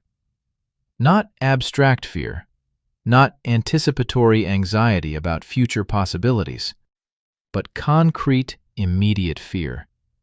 The recognition that death can drop from the sky, that the world contains threats beyond her ability to comprehend or control, that survival requires constant vigilance.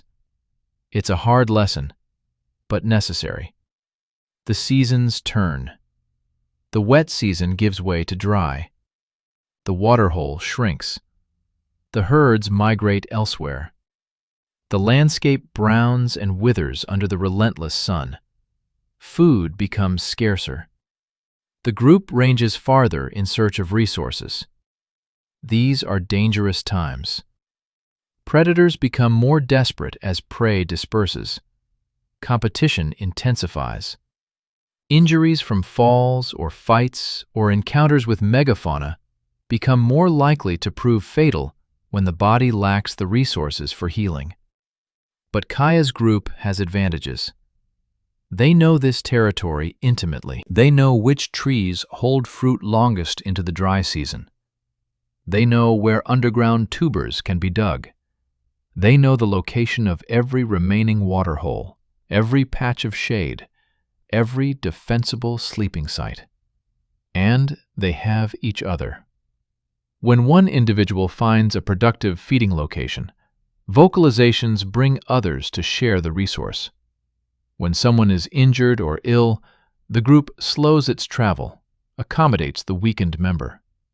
When predators threaten, they mob together, making noise, throwing objects, presenting a united front that gives even large predators pause. This is not altruism in the human sense, not conscious choice to prioritize others' well-being over one's own.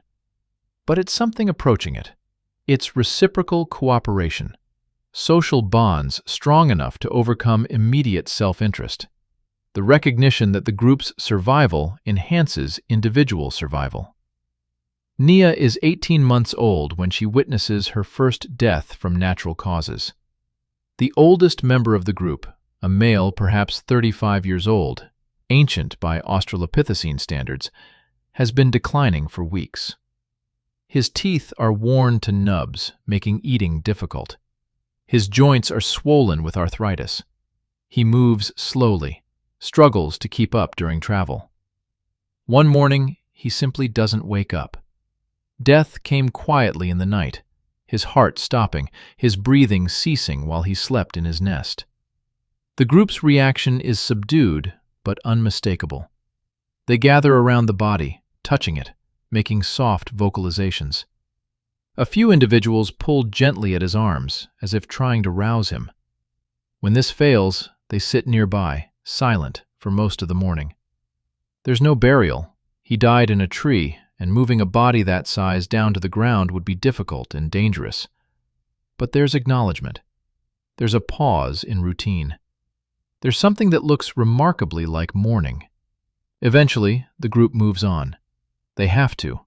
The demands of survival don't pause for grief, but they avoid that particular tree for weeks afterward, choosing sleeping sites elsewhere, even when it means less optimal positioning. Nia watches all of this with her increasingly aware eyes. She doesn't understand death, not conceptually, not as the permanent cessation of existence, but she registers the group's changed behavior, the absence of the old male, the emotional weight of the moment. She's learning that life contains loss, that individuals who were present can become absent, that the world is unstable, mutable, shot through with impermanence. These are sophisticated concepts, and Naya's brain, now approaching 600 cubic centimeters, larger than it was at birth, growing toward her adult size of perhaps 650 cubic centimeters, is becoming capable of processing them. By her second birthday, Naya is largely weaned, though she still nurses occasionally for comfort rather than nutrition. She's climbing competently, foraging independently, playing with other juveniles in games that look random but are actually teaching crucial skills: balance, spatial awareness, social negotiation. She's also forming her own personality, distinct from her mother's. Where Kaya is vigilant and cautious, Naya seems bolder, more exploratory. She ranges farther from the group during foraging. She investigates novel objects. She takes risks. This terrifies Kaya, though she lacks the vocabulary to express that terror. She finds herself constantly calling Naya back, vocalizing warnings, physically blocking her daughter from wandering too far. It's the eternal tension of parenthood, the need to protect versus the need to allow independence. Too much protection, and the offspring doesn't develop necessary skills. Too little, and they don't survive to use those skills. Kaya is navigating this tension by instinct, by trial and error, by the same mechanisms that mothers have used for hundreds of millions of years across countless species. And remarkably, it works. Naya survives her terrible twos, that developmental stage where curiosity outpaces caution, where motor skills enable dangerous exploration, where juvenile mortality peaks across primate species. She survives her third year, growing stronger and more capable. She survives her fourth year, her fifth, gradually transforming from infant to juvenile to adolescent. And through it all, Kaya remains vigilant, still scanning the sky, still positioning herself between her daughter and potential threats, still carrying the scars, physical and psychological, of the day she lost her son. The memory isn't accessible to her as memory. She can't think, 3 years ago an eagle killed my baby. But the neural pathways carved by that trauma remain active, firing in response to triggers, shaping her behavior in ways both obvious and subtle. She is changed. Her daughter is shaped by that change, and evolution rolls forward, building on each generation's hard-won adaptations, moving toward something neither of them can imagine, toward humanity. But that's still impossibly far away. Naya might live another 25 years if she's lucky. She might have offspring of her own, might pass on Kaya's genes and behaviors to a new generation, might contribute her own small piece to the great mosaic of natural selection. Or she might die tomorrow, taken by disease or predation or accident, her potential unfulfilled, her genes lost. That's the cruelty and beauty of evolution in equal measure. No guarantees, no destiny, only probability and chance, and the relentless culling of the unfit. For now, on this evening, as the sun sets over the African savanna, Kaya and Naya sit together in their nest, grooming each other's fur, preparing for sleep. Below them, the savanna comes alive with nocturnal sounds. Lions roar in the distance. Hyenas whoop and cackle. Somewhere, something screams as it dies. But in this tree, in this nest, there is safety. There is warmth. There is the simple mammalian comfort of family. Tomorrow will bring new dangers, new challenges, new lessons written in survival or death. But tomorrow is not yet here. Tonight, they are alive. Together. Enough. The inheritance. 5 years have passed since the eagle's attack, and the African landscape has witnessed countless cycles of birth and death, plenty and famine, triumph and tragedy. The individual dramas that seem so monumental to their participants, a mother's grief, an infant's death, a desperate fight for survival, are barely ripples in the vast ocean of evolutionary time. But ripples can become waves, and waves can reshape coastlines. Nia is now 5 years old, on the cusp of adolescence by Australopithecine standards. She's reached perhaps 80% of her adult height, roughly 110 centimeters, smaller than a modern human woman, but larger than a chimpanzee. Her body is lean and muscular from constant climbing and travel. Her face has lost the round softness of childhood, her features becoming more defined, more individual. She's become a skilled forager, knowing which fruits are ripe by smell, which roots are worth the effort of digging, which insects provide protein without venomous stings. She can crack nuts with rocks, can strip bark to access grubs, can extract honey from beehives using sticks, the rudimentary tool use that her species has practiced for hundreds of thousands of years. But more importantly, she's absorbed the lessons her mother taught through action rather than words. When shadows pass overhead, Nia freezes or seeks cover automatically. When foraging in open areas, she positions herself near escape routes. When the group encounters predators, she grabs branches and shakes them aggressively, making noise, contributing to the collective defense. She's carrying forward Kaya's hard-won wisdom, the behavioral adaptations forged in trauma and tempered by survival. And she's not alone. Other juveniles in the group display similar behaviors, creating a cultural baseline, a shared repertoire of anti-predator strategies. The group itself has changed. Some members have died, taken by predators, disease, accidents. Others have arrived, young males dispersing from neighboring groups, seeking mates in new territories. Infants have been born, grown, contributed their own personalities to the social fabric. Kaya is now perhaps 23 years old, middle-aged by Australopithecine standards. Her body shows the accumulated wear of a hard life. The scar on her face has faded to a pale line but remains visible. Her joints ache in the mornings, especially during the cold, dry season.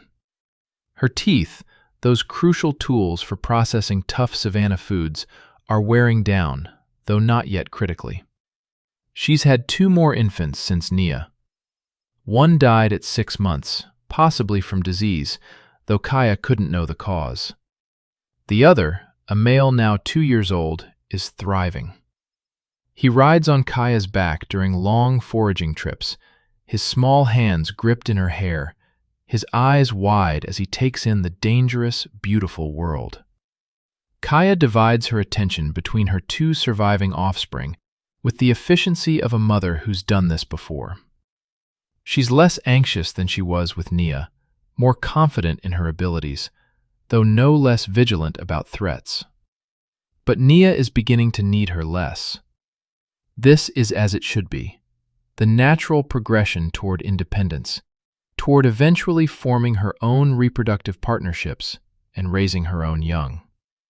One morning, the group encounters another band of Australopithecines at the boundary between territories. These encounters can go several ways, sometimes hostile, with threat displays and occasional violence, sometimes neutral, with both groups simply avoiding each other, sometimes friendly with social mingling and even mating opportunities. This encounter trends toward friendly. The groups have overlapping ranges and likely share some genetic heritage. Recognition chirps are exchanged. Tensions ease. Among the visiting group is a young male, perhaps 7 years old, just reaching sexual maturity. He's well built, with broad shoulders and powerful arms developed from a lifetime of climbing. His face is unmarked by major scars, a sign that he's been either lucky or smart about avoiding serious conflicts. He notices Nia. She notices him. What follows is a courtship dance as old as sexual reproduction itself. The male approaches cautiously, making submissive vocalizations, offering a choice piece of fruit he's been carrying. Nia takes it, examining him with frank curiosity. Kaya watches this interaction with something that might be recognition.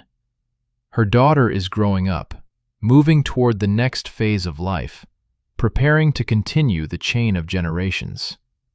There's no ceremony to this, no formal pair bonding.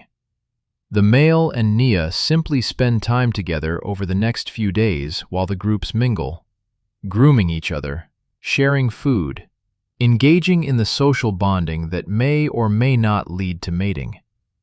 Eventually, the visiting group moves on, and the young male goes with them. But something has been established, a connection, a possibility, a thread that might draw Nia away from her natal group when she's ready to reproduce. This dispersal pattern, females remaining in their birth groups while males wander, is common among primates and serves a crucial evolutionary function. It prevents inbreeding, maintains genetic diversity, allows beneficial mutations to spread through populations. Nia will likely stay with Kaya's group for another year or two, then gradually shift her ranging pattern to overlap with wherever that young male has established himself. She'll become part of his group, form new social bonds, and eventually give birth to her own infants. And when she does, she'll draw on everything Kaya taught her: the vigilance, the protective ferocity, the willingness to fight for her young. The inheritance isn't genetic alone, it's behavioral, cultural, passed mother to daughter through observation and imitation across generations. But this inheritance is fragile. Unlike genetic information encoded in DNA and copied with reasonable fidelity, behavioral traditions can be lost in a single generation if conditions change too rapidly, or if knowledge holders die before passing on their expertise. The dry season arrives with unusual severity. The rains that should have come in November fail to materialize. December passes with only sporadic drizzles. By January, though of course these creatures have no names for months, no concept of calendar time, the landscape is parched, desperate. The water hole that sustained the group through previous dry seasons shrinks to mud, then to cracked earth. Animals are dying of thirst. The stench of death hangs heavy in the air. Vultures circle in their dozens, gorging on carcasses. Kaya's group is forced to range farther in search of water and food. They're traveling into unfamiliar territory, areas where they don't know the terrain, don't recognize the local predators' patterns, don't have established escape routes. The stress is enormous. Infants and elderly individuals are struggling. The 2-year-old male that Kaya is still nursing is dehydrated, his lips cracked, his eyes sunken. He whimpers constantly, seeking her breast even though her milk production has declined with her own dehydration.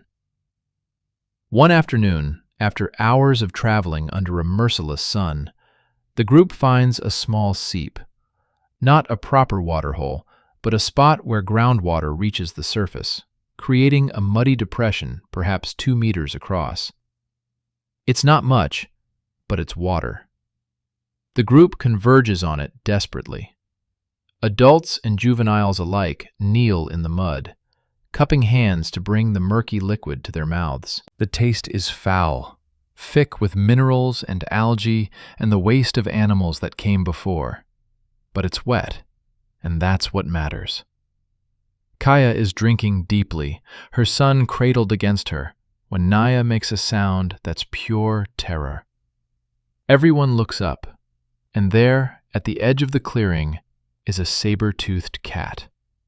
It's Megantherion cultritans, not the largest of the saber-tooths, but still formidable, standing perhaps 70 centimeters at the shoulder, weighing perhaps 100 kilograms. Its namesake canines are 15 centimeters long, curved like scimitars, designed for a killing bite to the throat that crushes the windpipe and severs major blood vessels. The cat is emaciated. The dry season has been as hard on predators as on prey, perhaps harder, since carnivores depend on herbivores who depend on vegetation. The cat's ribs show starkly beneath mangy fur. Its eyes are desperate, calculating. It's hunting. And it's focused on the Australopithecines. Under normal circumstances, a healthy group of Australopithecines could likely drive off a single saber-tooth through mobbing behavior, throwing objects, making noise, presenting a coordinated threat. But this group is exhausted, dehydrated, weakened, and the cat knows it. The standoff lasts perhaps 10 seconds. The Australopithecines are frozen at the waterhole. The cat is crouched at the clearing's edge, tail twitching, muscles bunching. Then the cat charges. It doesn't go for the adults, too risky, too capable of fighting back. It goes for the weakest target, Kaya's 2-year-old son, still clinging to her chest.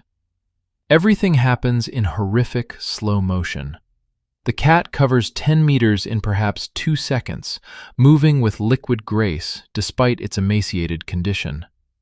Kaya sees it coming, tries to turn, to shield her son with her body. But she's kneeling in mud, off balance, dehydrated and slow. The cat's jaws open impossibly wide. Those saber canines gleam in the harsh sunlight. And then Naya is there. She's grabbed a branch, dead wood from a nearby tree, perhaps as thick as her wrist and 1.5 meters long. She's swinging it with all the strength her 5-year-old body can muster. The branch connects with the cat's skull mid-leap. The impact makes a sound like a cracking whip. The cat's trajectory is knocked sideways. Instead of closing its jaws on the infant, it tumbles into the mud beside Kaya. For a frozen instant, cat and Australopithecines are tangled together in the churned-up mud. Then the cat recovers, snarling, orienting on this new threat, this juvenile female who dared to strike it. Naya doesn't run. She plants her feet and raises the branch again, making herself as large as possible, baring her teeth in a threat display that's pure primate aggression. She's learned from her mother, learned that sometimes you don't flee, sometimes you fight. The rest of the group mobilizes. Adults grab rocks and branches. The older juveniles form a line beside Naya. They're making noise, screaming, barking, creating an auditory chaos that predators instinctively dislike. The cat is outnumbered, outmatched despite its superior killing equipment. It's desperate, but it's not suicidal. It backs away, snarling, saliva dripping from its massive canines. Its eyes remain locked on Kaya's infant, the easy meal it was denied. But the collective defense is too strong. After perhaps 30 seconds that feel like hours, the cat turns and lopes away, disappearing into the thorn scrub. The group remains in defensive formation for several minutes longer. No one moves to drink. No one relaxes. They've learned, through bitter experience, through the deaths of group members over the years, that predators often circle back, hoping to catch prey that's resumed normal activity too quickly. Finally, when enough time has passed, they resume drinking quickly and then immediately leave the area. They travel another 2 kilometers before finding a spot to rest in the sparse shade of a stand of acacia trees. Kaya examines her son carefully. He's terrified but uninjured, not a scratch on him. The cat never made contact. She then turns to Naya, touching her daughter's face, making soft vocalizations that in a language-using species might translate to "thank you," or "I'm proud of you," or simply, "I love you."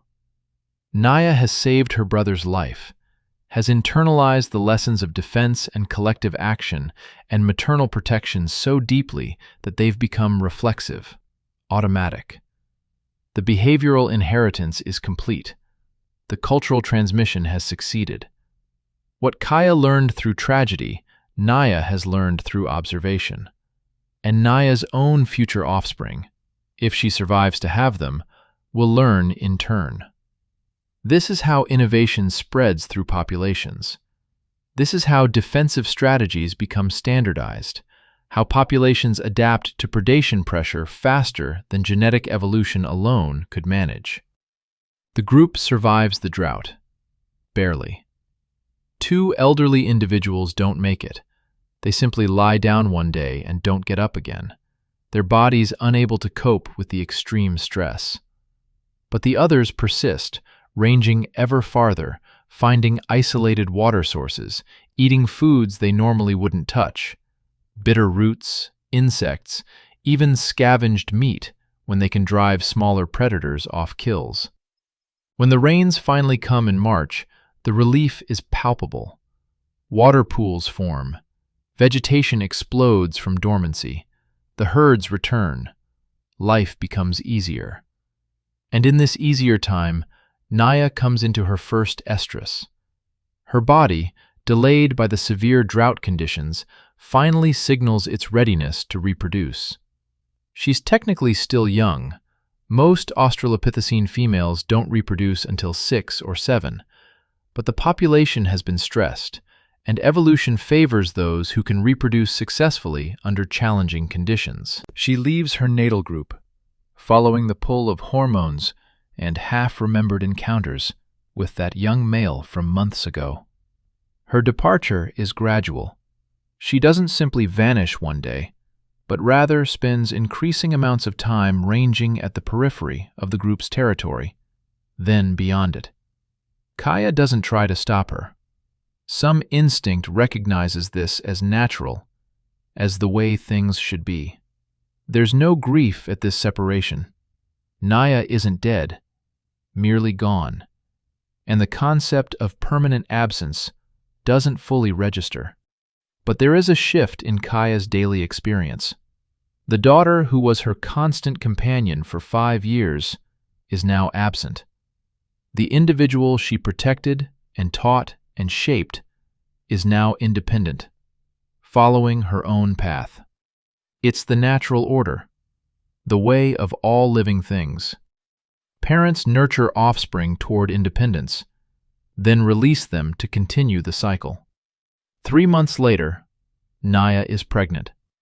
She's joined a group in a territory perhaps 15 kilometers from where she was born, close enough that the genetic populations overlap, preventing inbreeding, but far enough to maintain diversity.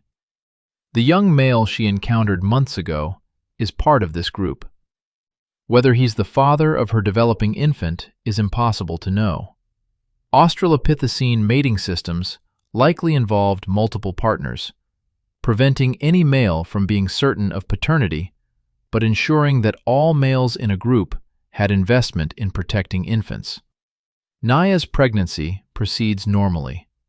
Her body, young and healthy, handles the demands well.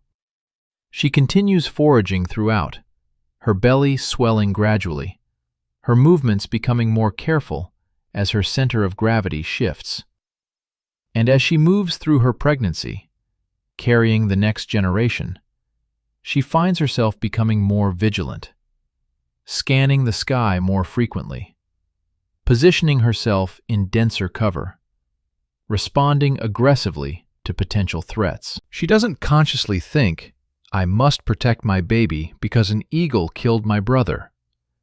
She doesn't have the cognitive architecture for such abstract connections. But the neural pathways are there. The learned responses are active. The cultural inheritance from Kaya is expressing itself in behaviors that will increase this infant's survival chances. When Nia gives birth 9 months later, a difficult labor ending in the arrival of a squalling, healthy male infant, she cradles him with the same fierce protectiveness that Kaya showed. She positions her sleeping nest deep in the tree canopy. She keeps him close constantly. She responds to alarm calls with instant, overwhelming urgency. And when, inevitably, an eagle circles overhead one day while she's foraging, she doesn't freeze in terror. She doesn't wait to see if it will attack. She grabs her infant and runs for cover, moving with practiced efficiency, taking no chances, sacrificing foraging opportunities for security. The eagle moves on, finding easier targets elsewhere. Nia's infant survives his first year, then his second, then his third. He grows into a healthy juvenile, shaped by his mother's vigilance, protected by behaviors that trace their lineage back to a tragedy that occurred before he was born, that he will never know about, that nonetheless saved his life. This is evolution's quiet miracle. How individual experiences, individual tragedies, individual moments of courage or terror or desperate love ripple forward through generations, shaping populations in ways both visible and invisible.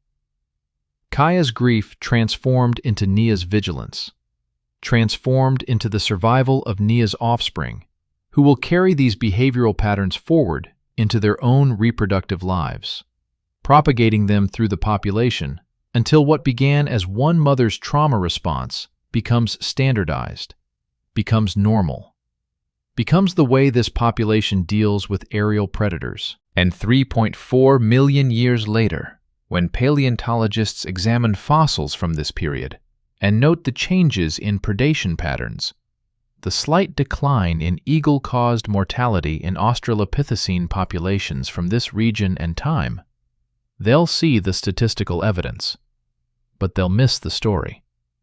They'll miss Kaya and Nia and all the individuals whose names we'll never know, whose bones didn't fossilize or haven't been found, who nonetheless contributed their small pieces to the great puzzle of human evolution.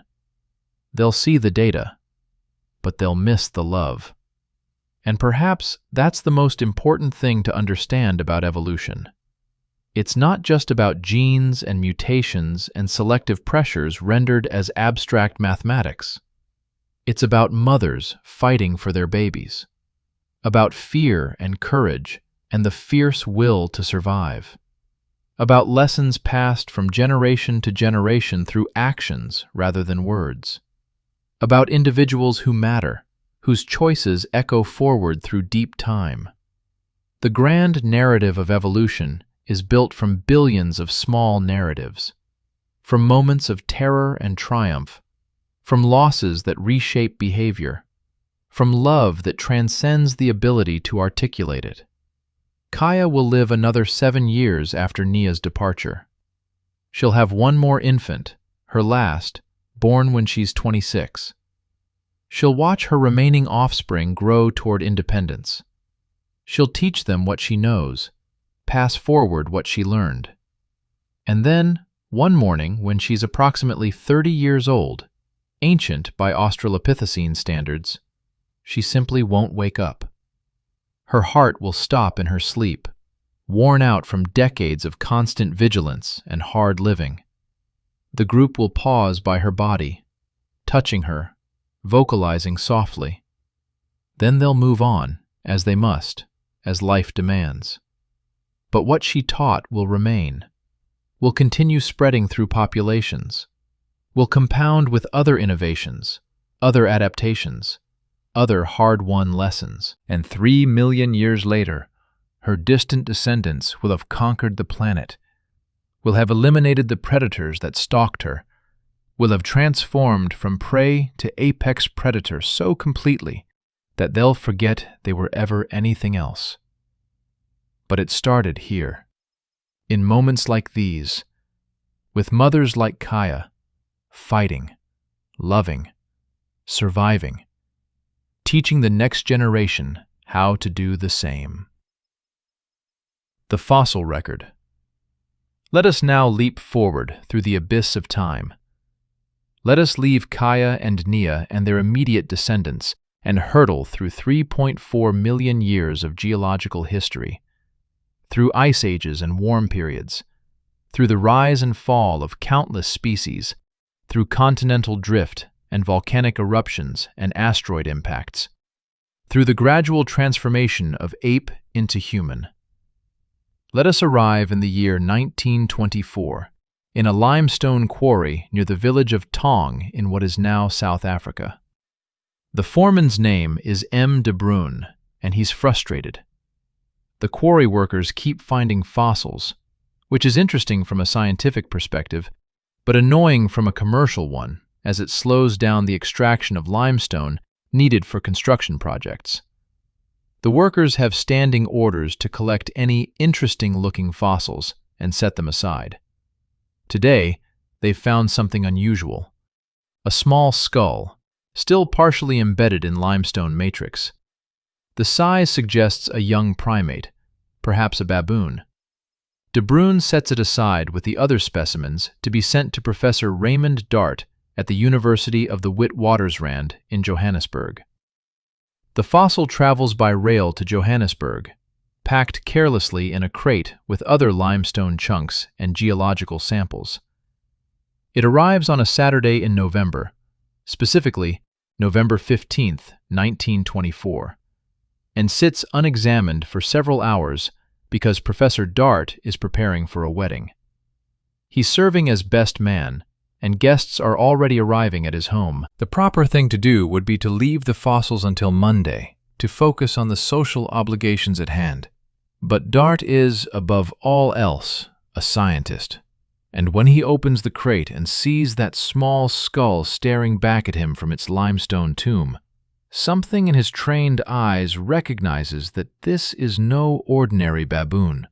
The face is too flat, the forehead too high, the teeth, what he can see of them, too human-like. He spends the next 73 days meticulously removing the limestone matrix from the fossil, working with dental picks and needles, revealing millimeter by millimeter what will become one of the most important paleontological discoveries in history. What emerges is the skull of a juvenile primate, approximately 3 years old at time of death. The brain case is small, approximately 410 cubic centimeters, but larger than an ape of comparable age. The teeth are distinctly hominin. The canines are small, not the large, stabbing fangs of apes. The foramen magnum, the hole through which the spinal cord enters the skull, is positioned more forward than in apes, suggesting bipedalism. Dart names it Australopithecus africanus, the southern ape of Africa.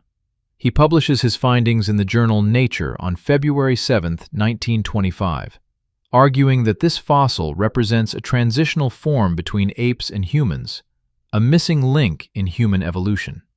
The scientific establishment largely rejects his claims. The skull is too small, too ape-like. The location is wrong. Asia, not Africa, was believed to be humanity's birthplace.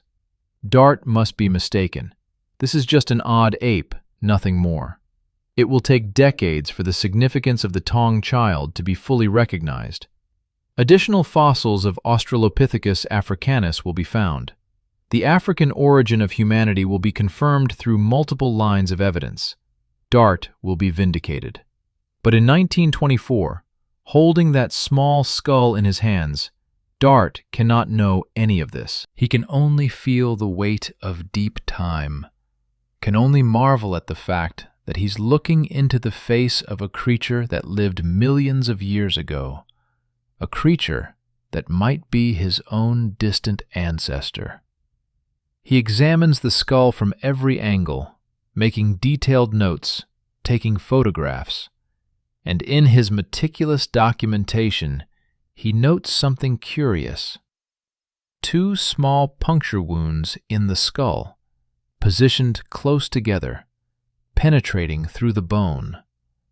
At the time, he attributes these to post-mortem damage, to the natural processes of fossilization and geological compression. The possibility that they represent predation doesn't occur to him. The wounds are too small, too precise to match the teeth of any large carnivore. The Taung Child skull becomes famous as evidence of human ancestry. It's photographed, studied, replicated in casts that travel to museums worldwide. Generations of paleoanthropology students learn from it. It becomes an icon of human evolution. But those 2 small puncture wounds remain unexplained, a minor mystery overshadowed by the skull's larger significance. 82 years pass.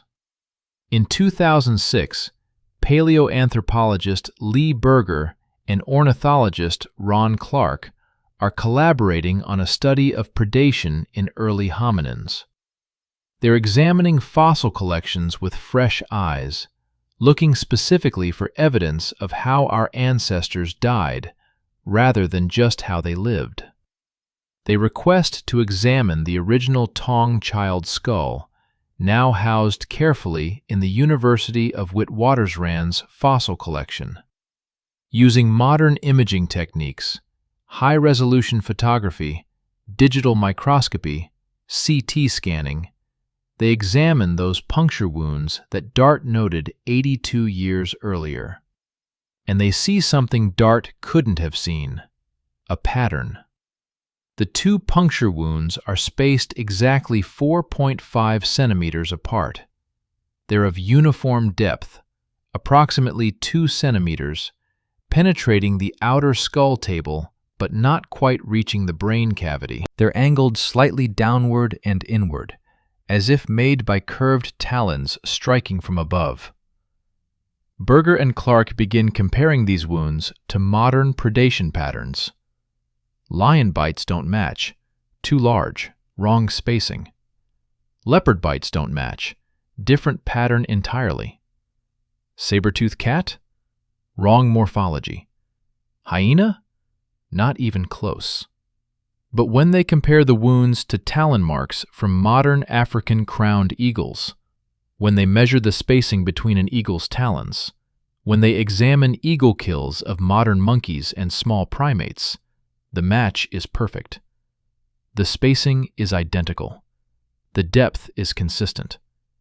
The angle matches what you'd expect from a raptor striking downward at a prey item on the ground or in a tree.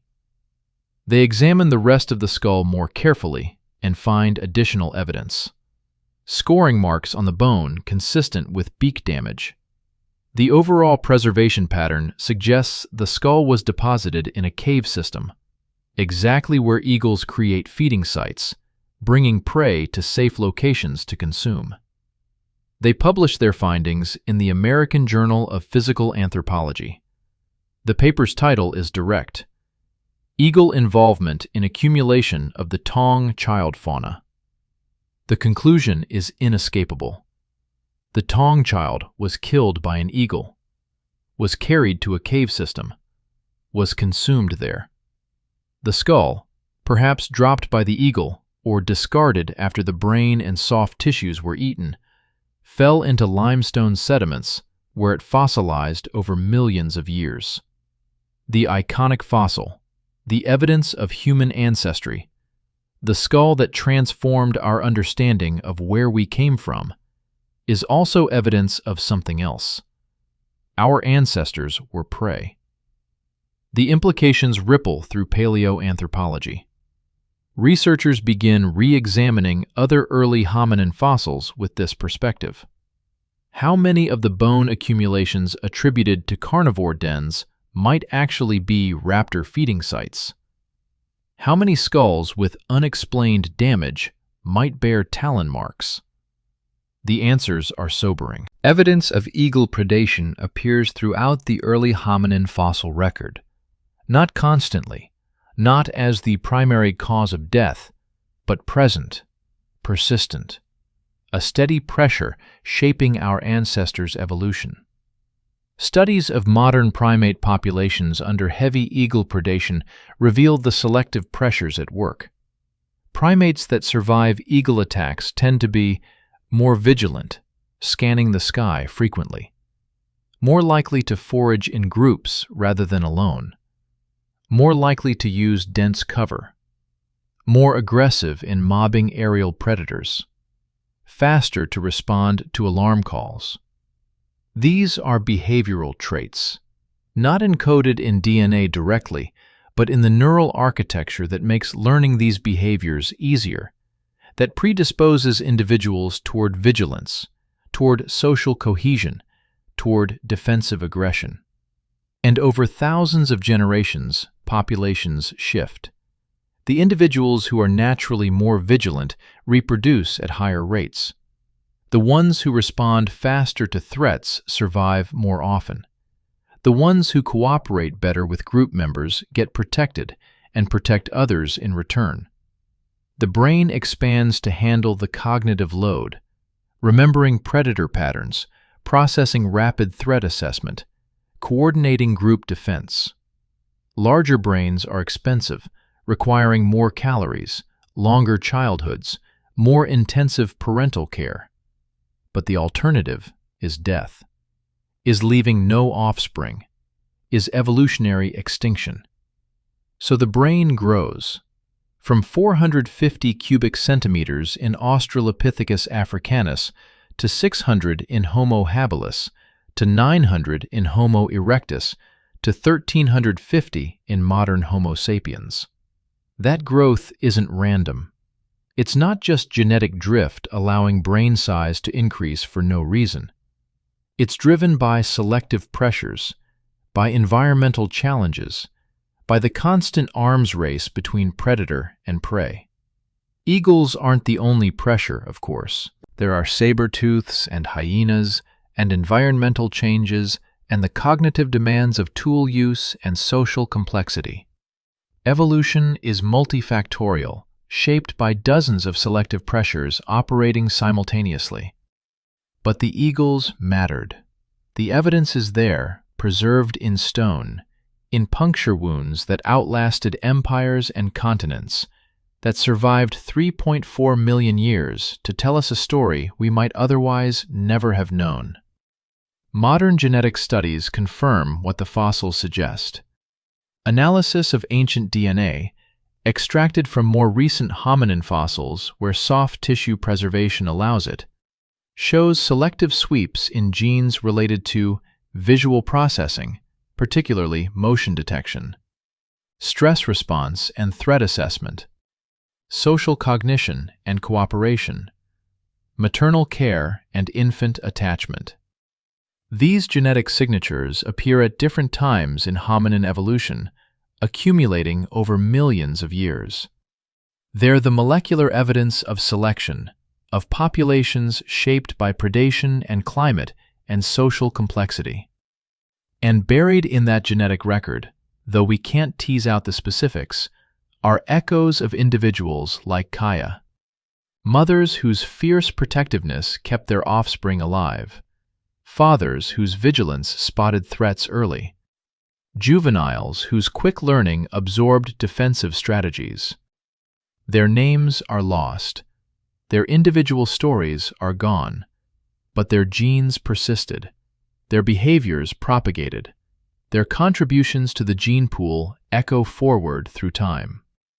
The Taung Child skull sits in its climate-controlled case in Johannesburg, a fragment of bone that witnessed the Pliocene epoch, that felt the impact of eagle talons, that fossilized through processes we still don't fully understand, that was quarried by workers who didn't know its significance, that was studied by a scientist who changed our understanding of ourselves.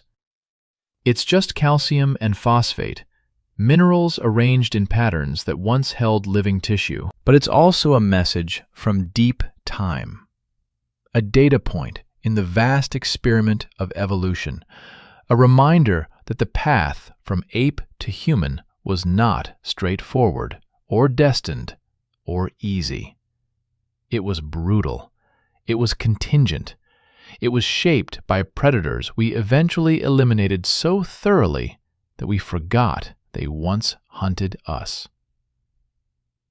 3.4 million years ago, an eagle killed a child. The mother fought. The baby died. The event seemed inconsequential in the vast sweep of the Pliocene savanna, where countless other infants died unremarked, where life and death were common currency. But the mother's response, her fight, her grief, her changed behavior, rippled forward. She taught her surviving offspring. They taught theirs. The behaviors spread. The population adapted. And 3 million years later, the descendants of that population had fire and spears and language and art, had transformed from prey to predator, had inherited not just genes, but the accumulated wisdom of millions of small adaptations, millions of hard lessons, millions of individuals who fought and loved and survived just long enough to pass something forward. The fossil record captures fragments of this story. The Taung Child's skull, the puncture wounds, the cave deposits, the scattered bones of Australopithecines found in raptor feeding sites across Africa. But it misses most of it. Misses the individual dramas, misses Kaya's grief and Nia's courage, and all the unnamed, unnumbered individuals who contributed their pieces to the puzzle. Science does its best. Paleontologists examine every fossil meticulously, extracting maximum information from minimum evidence. Geneticists sequence ancient DNA and modern genomes, tracing lineages backward through time. Primatologists study modern apes and monkeys, inferring how our ancestors might have behaved. But there are limits to what stone and bone can tell us, limits to what DNA preserves, limits to how confidently we can extrapolate from modern species to ancient ones. The emotional lives of our ancestors, their fear and love and grief and joy, leave no fossil trace. Their individual personalities, their relationships, their moments of courage or cowardice survive only as statistical shadows, as population-level trends, as selective pressures rendered in mathematics. Yet they were real as you are, as real as anyone who has ever lived. They felt pain when injured, felt terror when threatened, felt love for their offspring, felt grief when those offspring died. They were not primitive proto-humans stumbling toward destiny. They were complete beings, adapted to their environments, living full lives within the constraints of their time and place. And they were our ancestors. Not metaphorically, but literally. If you trace your lineage backward through mothers and fathers, through grandparents and great-grandparents, through thousands of generations, you will eventually arrive at individuals who looked like Kaya, who lived like Nia, who faced the same challenges and threats and joys. Your existence depends on their survival. Every human alive today is descended from the Australopithecines who made it, who were vigilant enough or lucky enough or fierce enough to reproduce successfully, who pass their genes and behaviors forward through the bottlenecks and die-offs and near extinctions that punctuate human evolutionary history. You carry their legacy in your DNA, in your brain structure, in instincts you don't consciously recognize. The way you look up when a shadow passes overhead, the way you protect children, the way you cooperate with group members for mutual defense. These are not learned behaviors in your case. You didn't have to be taught to look up at shadows. It's built in, inherited from ancestors who learned through terrible experience that threats come from above. The eagles are gone now, hunted to extinction or relegated to protected reserves, no longer a threat to human infants. The saber-tooths are extinct. The giant hyenas are extinct. The entire Pliocene megafauna that shaped our evolution has vanished, unable to adapt fast enough to the changes we wrought. We won. We survived. We became the dominant species on the planet.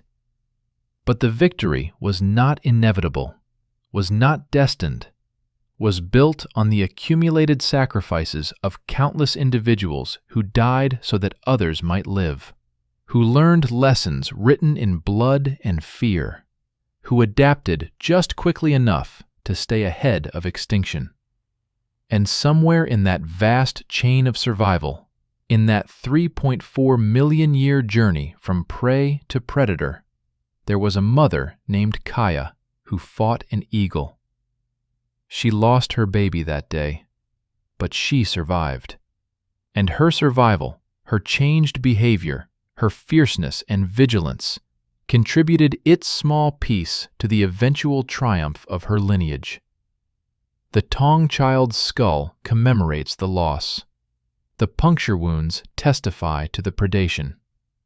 But somewhere, in fossils not yet found or lost forever, in genetic signatures we're still learning to read, in the very fact that humans exist at all, there's also evidence of the fighting back, of the mothers who refused to surrender, of the groups who cooperated for defense, of the individuals who learned and adapted and passed their knowledge forward.